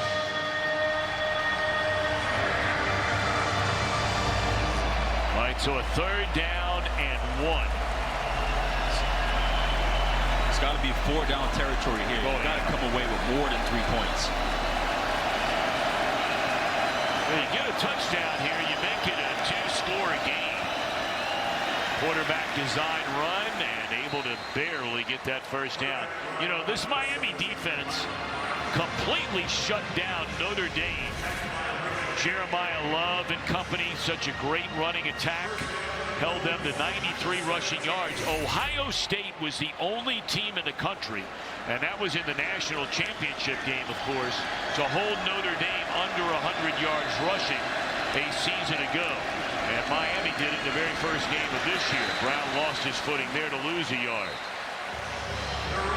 Yeah, they've been stout up front. That was the important thing. They really spent this offseason working on communication, watching more film, taking more ownership of their defense, and it's paying dividends right now. Guys are lining up quickly. They're ready for this tempo. Constant communication from every level of this defense. And it's doing well for them. That's what we heard over and over and over again from their first-year defensive coordinator, Corey Heatherman. He came here from Minnesota. He was only there 1 year. What a job he did. That's good, strong running there by Isaac. And it looked like nothing initially. Turns it into a gain of almost 8, maybe 9. Yeah, We'll call it 8. This is what they need. Isaac, he's their fast, dynamic running back. He's a big playmaker for them. They got to get him going. They'll give it to him again. And I mean, he runs into a stone wall. That's the same side of the field that, you know, you're looking at Bain, you're looking at Moten. So now 4th down, and they will go. That Moten is a load now. He's getting better and better every game. Yeah, this is big. You got to get 6 points. Maybe call it, here we go. They're going to call a timeout to find a good play for them, but this is important. Make sure you have the right play because you must get points. All right, so 4th down coming up.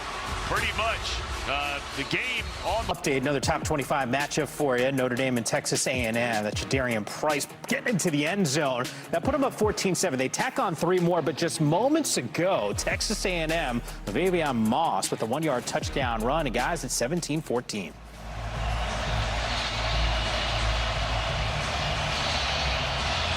All right, a 4th down. 4th down and 2 for the South Florida Bulls. If any hopes of getting back into this game, they must convert right here and right now.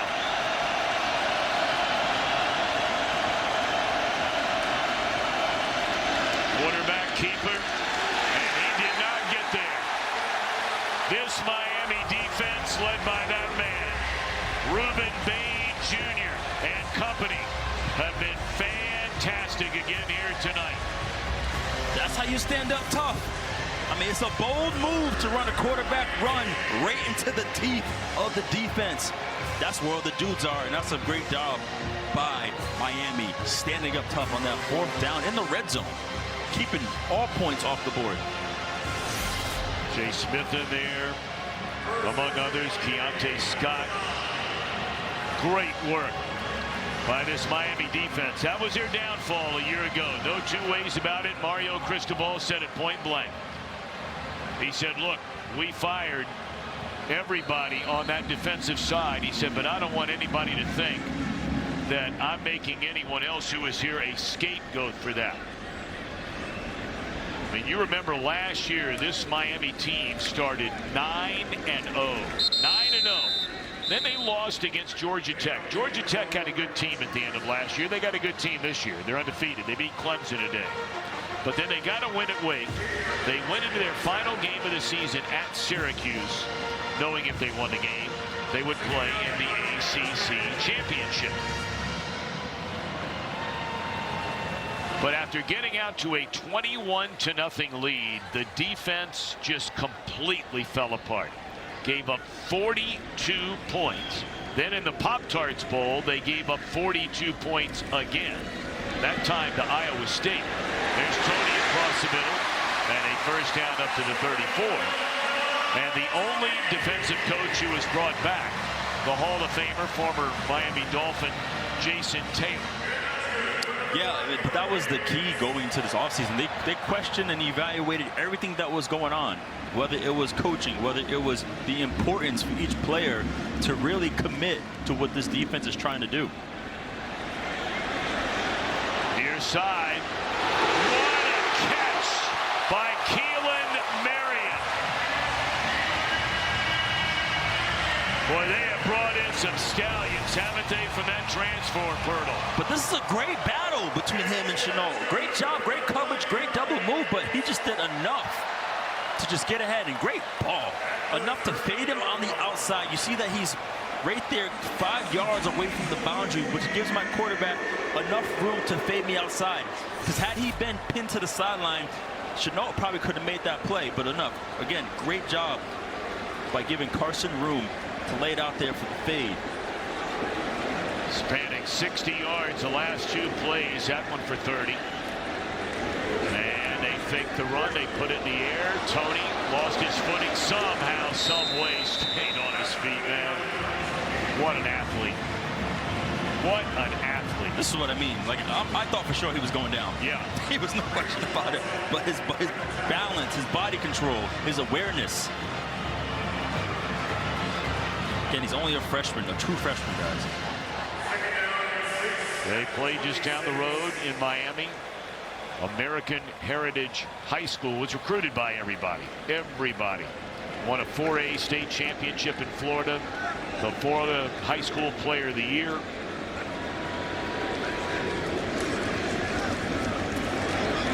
There's a cat up there at Ohio State from Florida who ain't too bad. Jeremiah Smith. Powerful running there. Fletcher banging on the door of a 100-yard rushing game. For those rugby fans, you're probably smiling at this scrum right here. It's a great job just laying on the bodies, pushing forward for the first down.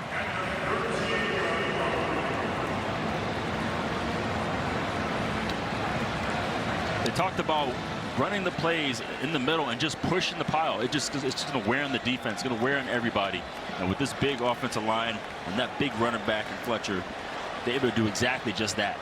10 rushes, 86 yards for Mark Fletcher. He had 86 in the last game and a couple of touchdowns against Bethune-Cookman. And it is another touchdown. Back-to-back games, 2 rushing touchdowns for Mark Fletcher Jr.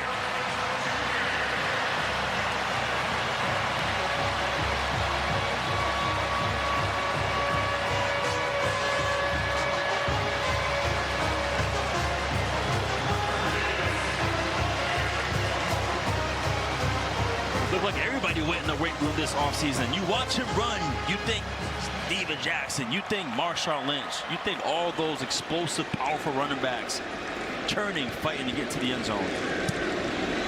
And the point after is good. Fletcher with 99 yards in the game. Just unfortunate poor tackling on South Florida's part. Great blocking from Miami and just outstanding running from Fletcher there.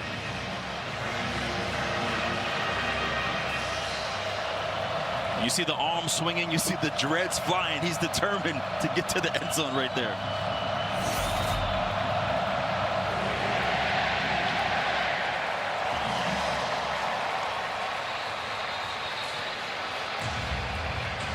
Yeah, look at that, 9.0 per carry. Outstanding. He's been a beast on the ground.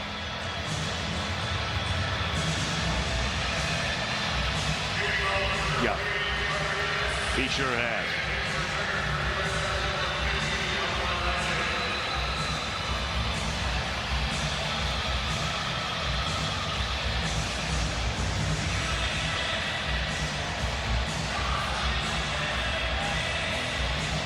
Fletcher has a pair of 100-yard rushing games in his career. Went for 126, his career high, against Louisville.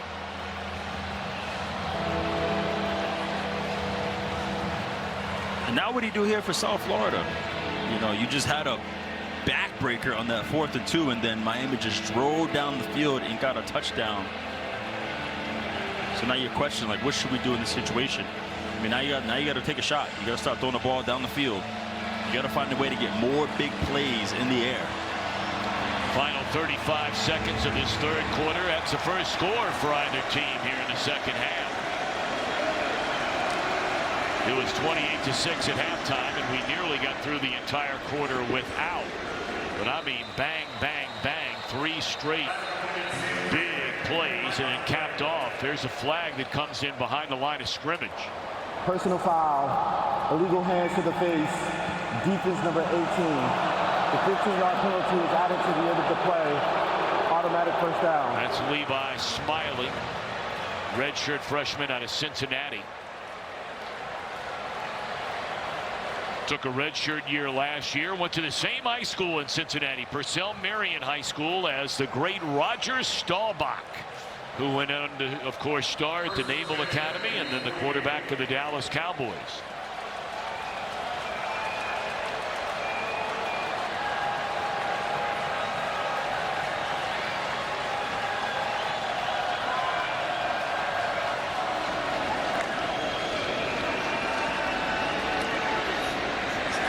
What a catch by Singleton.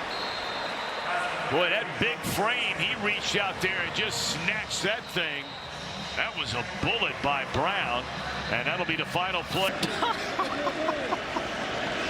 I'm just a football player. No. Was. You got the brains, too.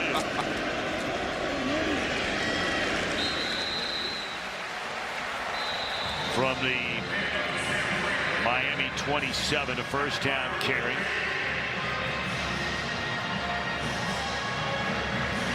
Keyshawn Singleton, it's a story that when he was born, his mother looked up at the TV and saw Keyshawn Johnson. Yeah. And that's where he got his name. They call him Baby Calvin, but got his name after Keyshawn.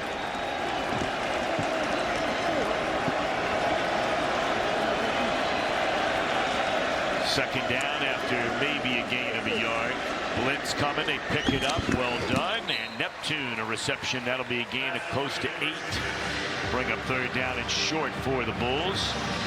Just underway here in the fourth quarter. Next week will come to you from Atlanta. And there is a first down run.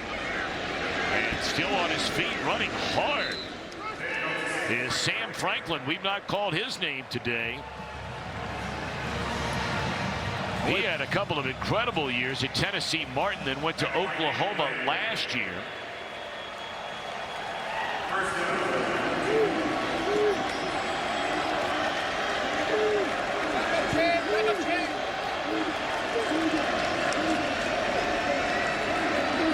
But if you didn't hear the news earlier today, Georgia Tech got a 55-yard field goal at the buzzer. Clemson had tied the game with less than 2 minutes to go. And then apparently reading the articles after the game, Haynes King, the quarterback at Georgia Tech, went to his coach and said, just give me the ball. I will get us in a position to win a game. And that's exactly what happened. Clemson 1-2 to begin the year. And a couple of losses last year, but now they would have to run the table to get consideration, more than likely, or a chance to play in an ACC championship game. Incomplete across the middle will bring up third down and 8. Of course, Clemson, the defending ACC champs.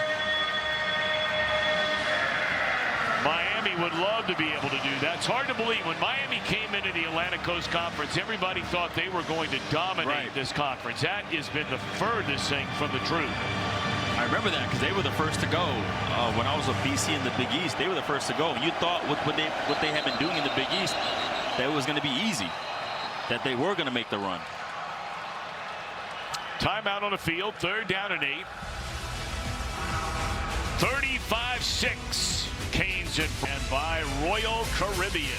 Come seek. Yes, they start him young here in Miami.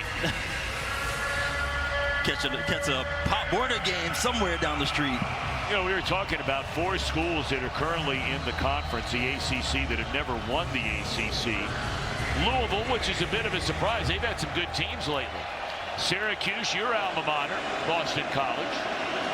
And these Miami Hurricanes, nobody would have ever guessed that when they came into the Atlantic Coast Conference. Nice little bubble screen there, and it will lead to a touchdown for Christian Neptune. First touchdown of the game for the Bulls.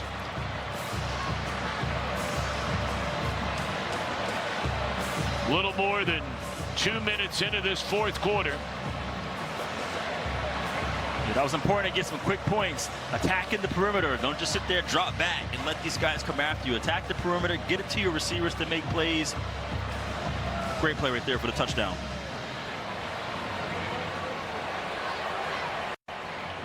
So now Brown wants to double check with his coach about they're going to go for 2 here to try and make it a 35-14 game, which makes it a 21-point game if they can get it.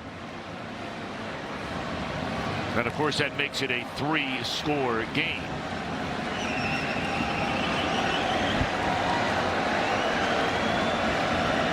Brown in the shotgun, trips to the right, looks right, throws, and it's broken up. Well defended there. That is Bryce Fitzgerald. And Rubin also in there. All right, next week, CW Football Saturday, we told you, will be in Atlanta. Georgia Tech undoubtedly will be ranked. They're off to a 3-0 start after beating Clemson today, hosting Temple. CW Football Saturday countdown next week at 4 Eastern, 1 Pacific. Looking forward to getting to hot Atlanta. He had a run back wide open in the end zone. Norton, I believe it was.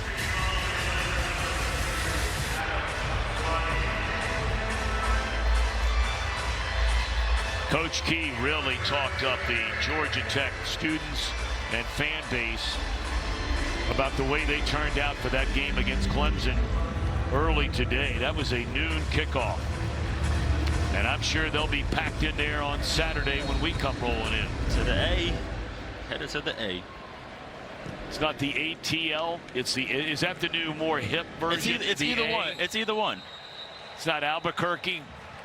The A.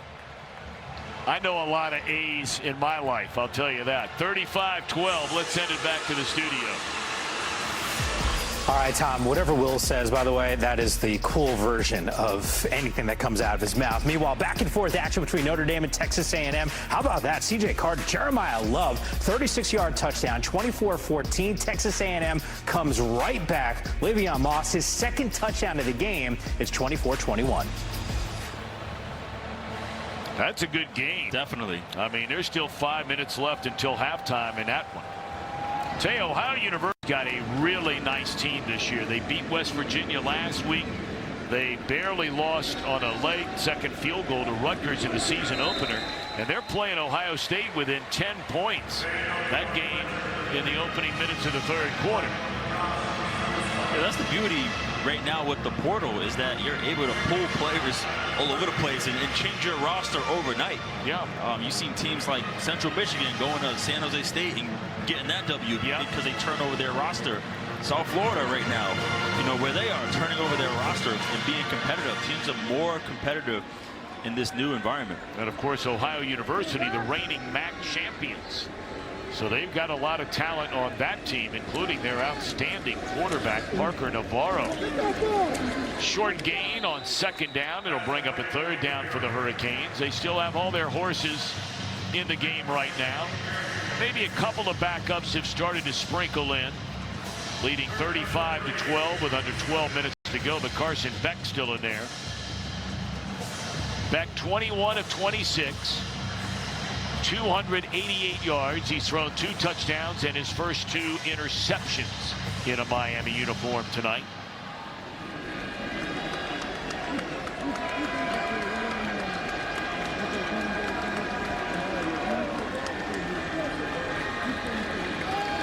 Third down.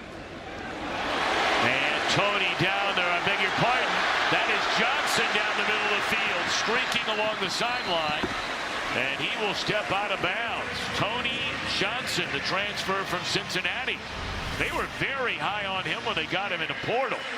Yeah, this is a great job by Beck. Usually in this situation, 3rd and short, you're looking for the hitch to Tony. They decided not to go there. Go to the second level. Find him for the large game. Couple of big games today in the Southeastern Conference. A wild one, Florida and Georgia today. Georgia winning in overtime. After that big gain, 339 passing yards. Now for Beck, that is his best in terms of yardage in 3 starts with the Canes. I said Georgia, Florida. It was Georgia, Tennessee, I beg your pardon, with Georgia winning in overtime at Rocky Top today. And tonight you got LSU taking on Florida. Yeah, it's tough when Miami gets these explosive plays, because now they're in the area of the field where they can just pin their ears back and just run the football. And they've been doing a great job of that all night. They've got some backup offensive linemen that have checked in the game. And now they got the horses back in there. For a minute there, I thought Maui Noah was out of the game. He has come back on. And they hand it off. Short of a first down, but brings up third down and short. Under 10 minutes to go. We still got 10 minutes. You know, South Florida, you got to try to do your best to maybe limit to 3 or find a way to get a turnover. You know that Miami may not go to the air. They might, in case if they want to just really put the dagger in this game. Down here, you can see some fades to Malachi or Lofton.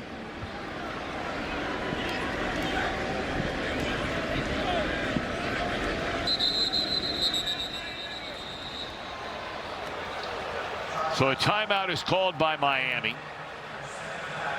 stopping the clock with 9:20 to go.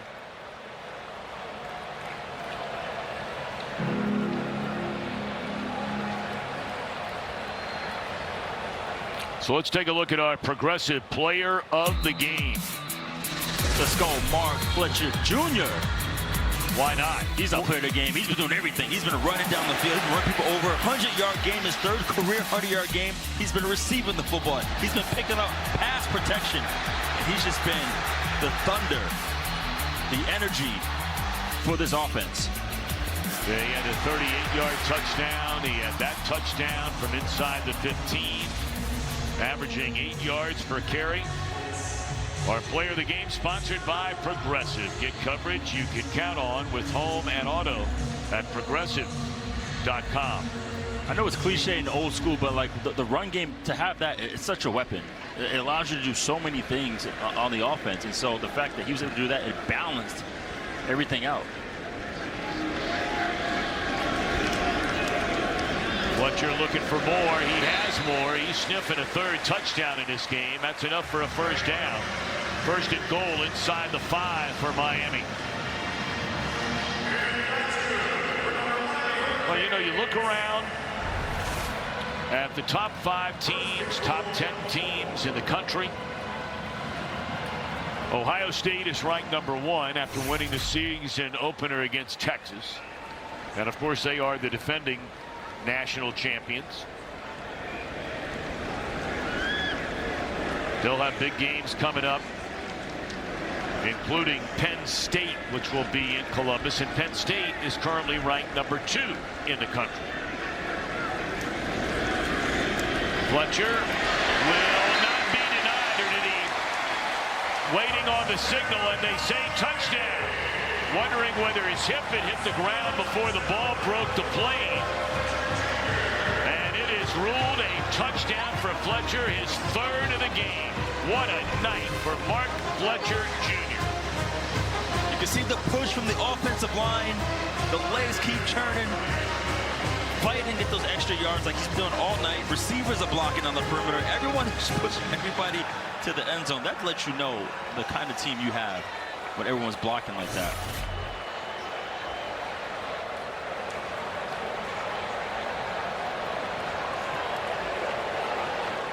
I think they're taking a look at this. We wondered in real time, did his hip make contact with the ground before the ball had broken the plane?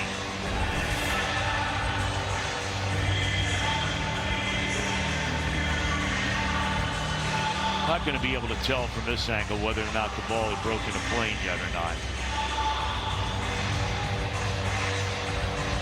Yeah, his bottom hit, the ball didn't cross yet. Both referees on each end zone had their own perspective. One didn't see that from his side. The other ref obviously didn't signal yet.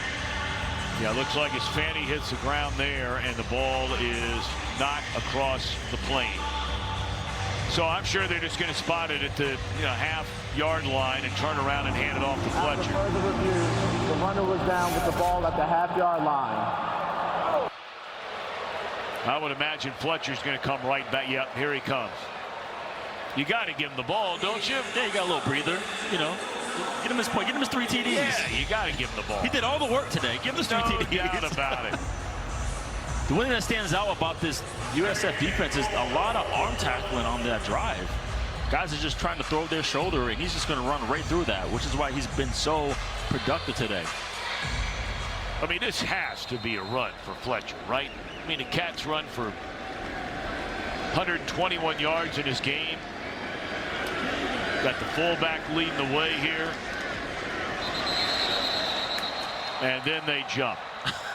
Every flag, knowing the man got thrown out there.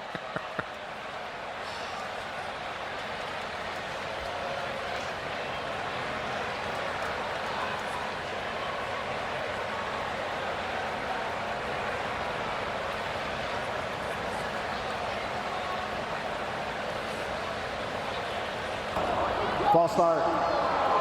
Offense number 78. 5-yard penalty.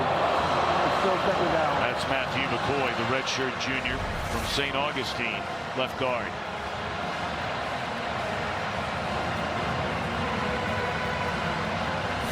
There might have been two guys that did it.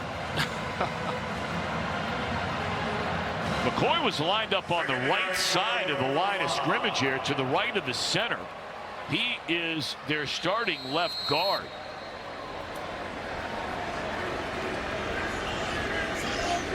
All right, well, now on 2nd and goal from the 5, outside the 5, are you still going to give it to Fletcher? They are.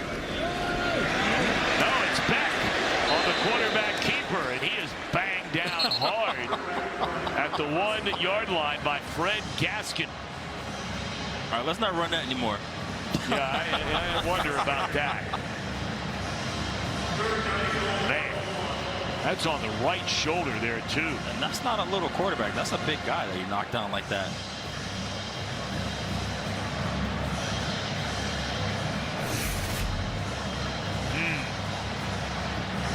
I'm with you. I'm not so sure that plays in the playbook ever again.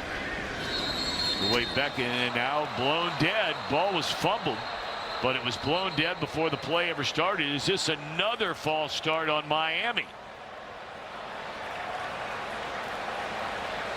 This is the stuff that Mario Cristobal talked about with us. He said you can always find these little things. The left game, defense. Oh, it's against the defense, okay. Half the distance to the goal.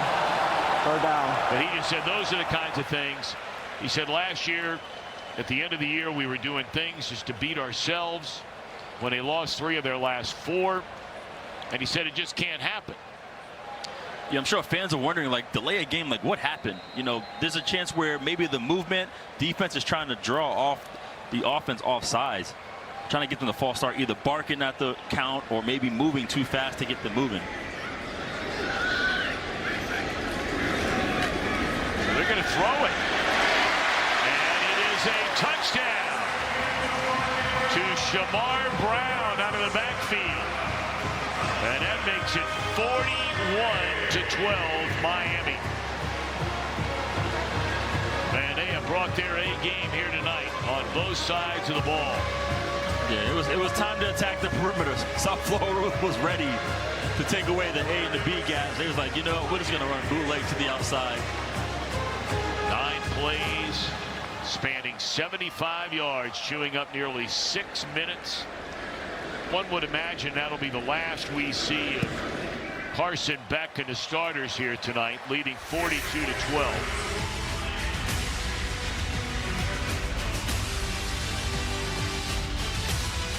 All Hurricanes here at Hard Rock Stadium. To the season, it takes away nothing from what they've been able to do. They just ran into one of the top teams in the country here tonight that played like them. Yeah, that just tells me that Miami's for real. They're the real deal. On all sides of the football, they're the real deal.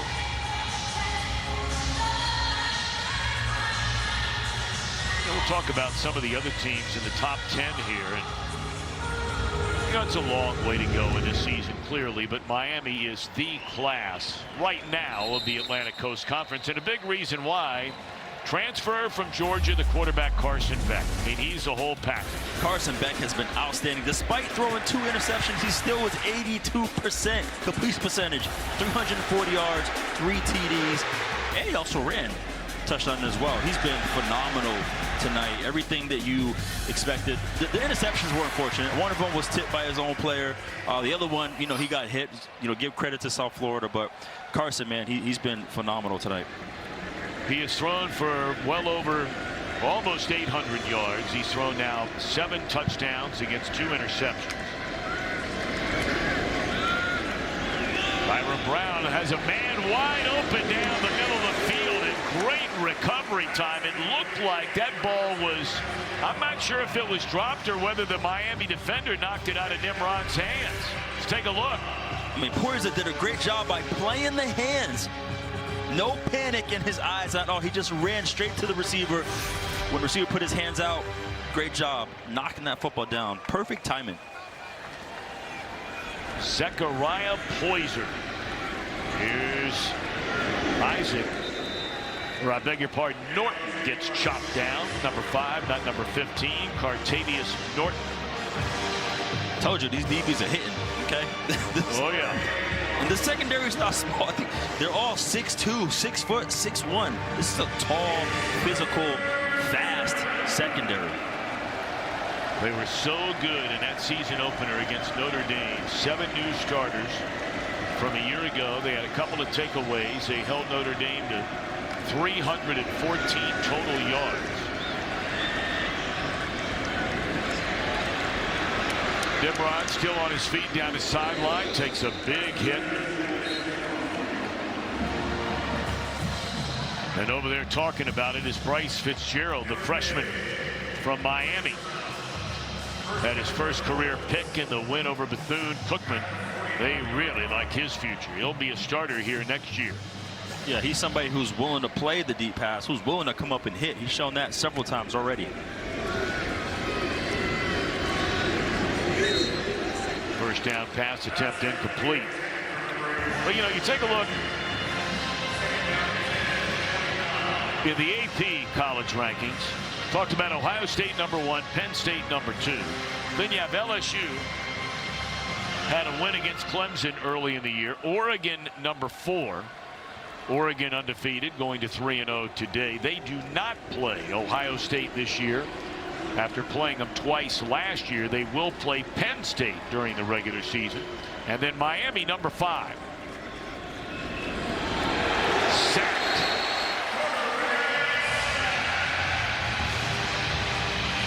That is Booker Pickett Jr.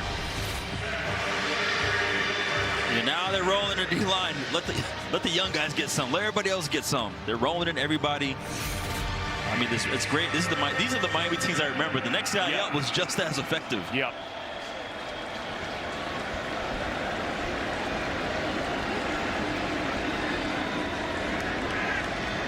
Pickett, a redshirt freshman out of Wharton High School in Tampa. And, of course, that is where the University of South Florida is located. Will screen and a nice one. Eccles. Jonathan Eccles, first time we've called his name tonight. Some of the players not used as frequently have checked into the game for both teams. Miami, virtually all of its backups in now on defense. See Dante Simpson is checked in there. So too is Justin Scott. And a bunch of backups in that secondary.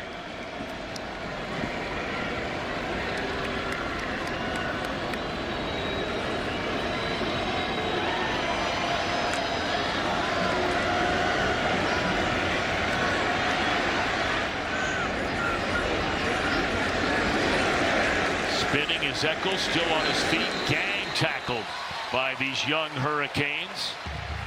And that's the picture you want right there. You saw nothing but orange jerseys. You couldn't even see the receiver because they just came over. Well, those were the top 2 things that Corey Heatherman talked to us about. Their first-year defensive coordinator came over here from Minnesota last year. He said, #1, communication. By far, number one. And then he said, but #2, swarming to the football. He said, I want our team, I want 5, 6, 7 guys unloading. Heatherman has had an incredible journey. I mean, he's a native of Massachusetts, which is not known as a big football state, not on the high school level. Gerard Pringle Jr. into the game. Nice carry.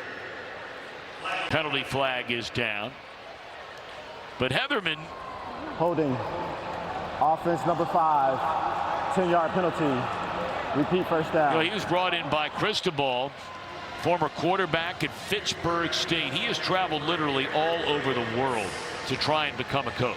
Austria, Germany, Springfield College, Old Dominion, Pace University, Maine for 4 years. James Madison under Kurt Signetti, now the coach at Indiana. And then he went and worked under Greg Schiano at Rutgers. Yep. And I think that's where he caught a few people's eye. Went to Minnesota last year, and they ranked 5th in total defense, 9th in scoring defense in the country last year for the Gophers. 2 flags come in. This might be roughing the passer. And the backup, Emory Williams, took a vicious hit. Roughing the passer. Defense number 10. 15-yard penalty. Automatic first down. It's Ira Singleton. You don't want to see that. It came in low. Yeah, can't attack the quarterback's legs. Wasn't a dirty hit. It wasn't, yeah. I mean, he went down, tried to make the play. Yeah, going back to Heatherman about his philosophy, you mentioned communication, swarm, physical. You really know that it's connecting or resonating with the players when you watch the young guys, the backups. If they're displaying that on the film, that not only means you're doing a great job coaching, it also means that the starters, the veterans, are doing a good job displaying that as well. And that's what we heard from both of these coaches, really, about how proud the head coach is talking about how proud they are of their teams and how, you know, the veteran players have really sort of taken the whole team on to themselves. We heard Alex Golish talking about, you know, they have 33 seniors, and he said our best players are our seniors. Now Miami, they're getting contributions from a lot of youngsters as well. Wonder if he went across the line of scrimmage here. Did not see a flag down. There is not a flag down. So apparently he still had 1 foot behind the line of scrimmage, and he dumps it off. Big time tight end future ahead for Luka Gilbert.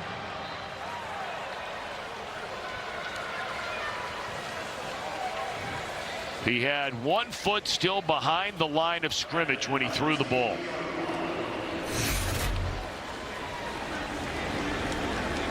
That Gilbert, I saw him play high school last year from just outside of Cincinnati. Ranked as the 3rd best tight end in the country coming out of high school. 88.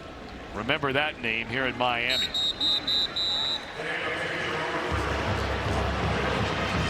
Fargo. Carson Beck getting it done. Go ahead, Will. Yeah, they've been letting it go through the air, and they've been outstanding on the ground. Complimentary football at its finest. Yeah, he's been great. He is definitely the prototypical quarterback. 6'4". I'll tell you what, I'm gonna say he's 6'5". When I saw him in person, I'm like, I'm 6'1", okay? And he was towering. That's a big quarterback. Yeah, he really is. I don't know if it was the Georgia uniforms, the color scheme. Here's Williams trying to get into the end zone. By the way, that was brought to you by the Wells Fargo Active Cash Credit Card. Be a 2%er. Earn unlimited 2% cash rewards on purchases. Terms apply. Miami giving their backups. You know, I like the fact when backup players get a chance to play, you give them a chance to do something positive. You don't have to throw the ball every play. Correct. But these guys bust their tail in practice every day. They ought to be able to go out and compete. Well, yeah, I mean, they do go through the entire roster. But, yeah, it's a good opportunity for them to get reps, see what they can do, put stuff on tape for them. And that'll be a touchdown for Gerard Pringle Jr. So they're not trying to humiliate anybody here. They're just giving these guys a chance to play. Listen, they're just playing football.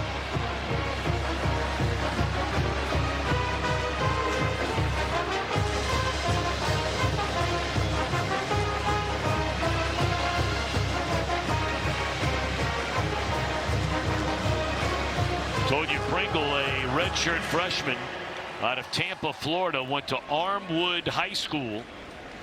So they're getting a chance to play against the team that maybe his kids they go over and check out from time to time. Bert Auburn, who transferred in from Texas. Yes, indeed, he's excited. Hey, those guys practice every day too. Yeah, you see line just doing a great job opening up those lanes for Pringle to get in for 6. Tell you what, to give it up to our entire crew here today. I mean, it has been a long 24, 48 hours. We had our truck involved in a traffic situation up in northern Florida. I mean, Bill standing there soaking wet. Looking good, though, my man. Looking good. Look at him. Look at the big man. There you go. Steve down there, you okay, buddy? He was up and at him early this morning, coming over here, getting everything ready. Hey, that guy's not on the crew. Actually, it might be one of our crew members, come to think of it. How would you like to be in that outfit all day, Tom? Brent down there. There he is. Davey Fields looking good. On the handheld, he's carrying that thing around. But thanks to our entire crew. They busted their tail to get everything set up and ready to go. Truck was late getting here. Jose, mi amigo. And Hugo. What's up, Hugo? How we doing, Hugo? Looking good. I say for South Florida, this is definitely a tough loss, especially based on what you have done prior. Yeah. I would say looking at this game in the summer, you kind of thought Miami would. Oh, what's up, Jim? Hello, Jimmy. There he is back there. You kind of thought Miami would do this, but based on what happened, you're like, okay, South Florida, they have a chance. But this tells me two things. It lets me know Miami is the real deal. They're legit. These are the way they're playing. This is how I remember the U. Mm-hmm. Pretty much a slow death for their opponents. Yeah. All over the town. You know, this guy right here is an interesting story. Gaston Moore. He played for Coach Golish in Tennessee. He was a backup there for the Volunteers. He had graduated last year. He had another year of eligibility, but he wasn't going to play. He got a job, a good job, out in the working world. And he got a phone call at the last minute by Golish saying, hey, if you want to play one more year, I'd love to have you come in, be the backup guy. Here he is. Come to Florida. come down here to Florida, man. Hey, you got plenty of time to go get a real job. Yeah. He had already graduated from Tennessee. You can get paid now, too, football, so. That's right. There he is.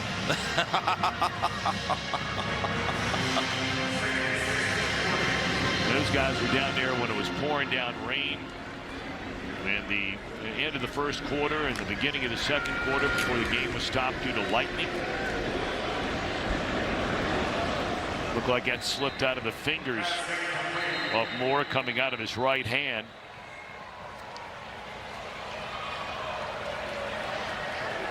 I'll tell you what, if I am every other team in the American Athletic Conference, I am worried when this team comes to town. Yeah, you're right. Okay. This is a really good football team. That was Chuck Brantley who went down. Right there, number 19.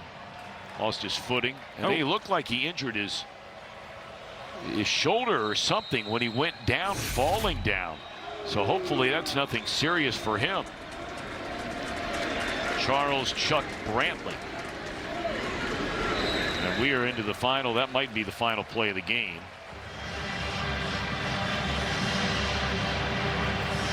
So again, we thank our entire crew, including our director Lonnie Dale, our producer Scott Snyder, Scoot, Robbie in the booth. Yeah, the big bosses are here for this one. Well, the biggest game we've ever had here on CW. Unfortunately, it was interrupted by bad weather. Nonetheless, it was great to be down here, and what an impressive outing for Mario Cristobal's Miami Hurricanes.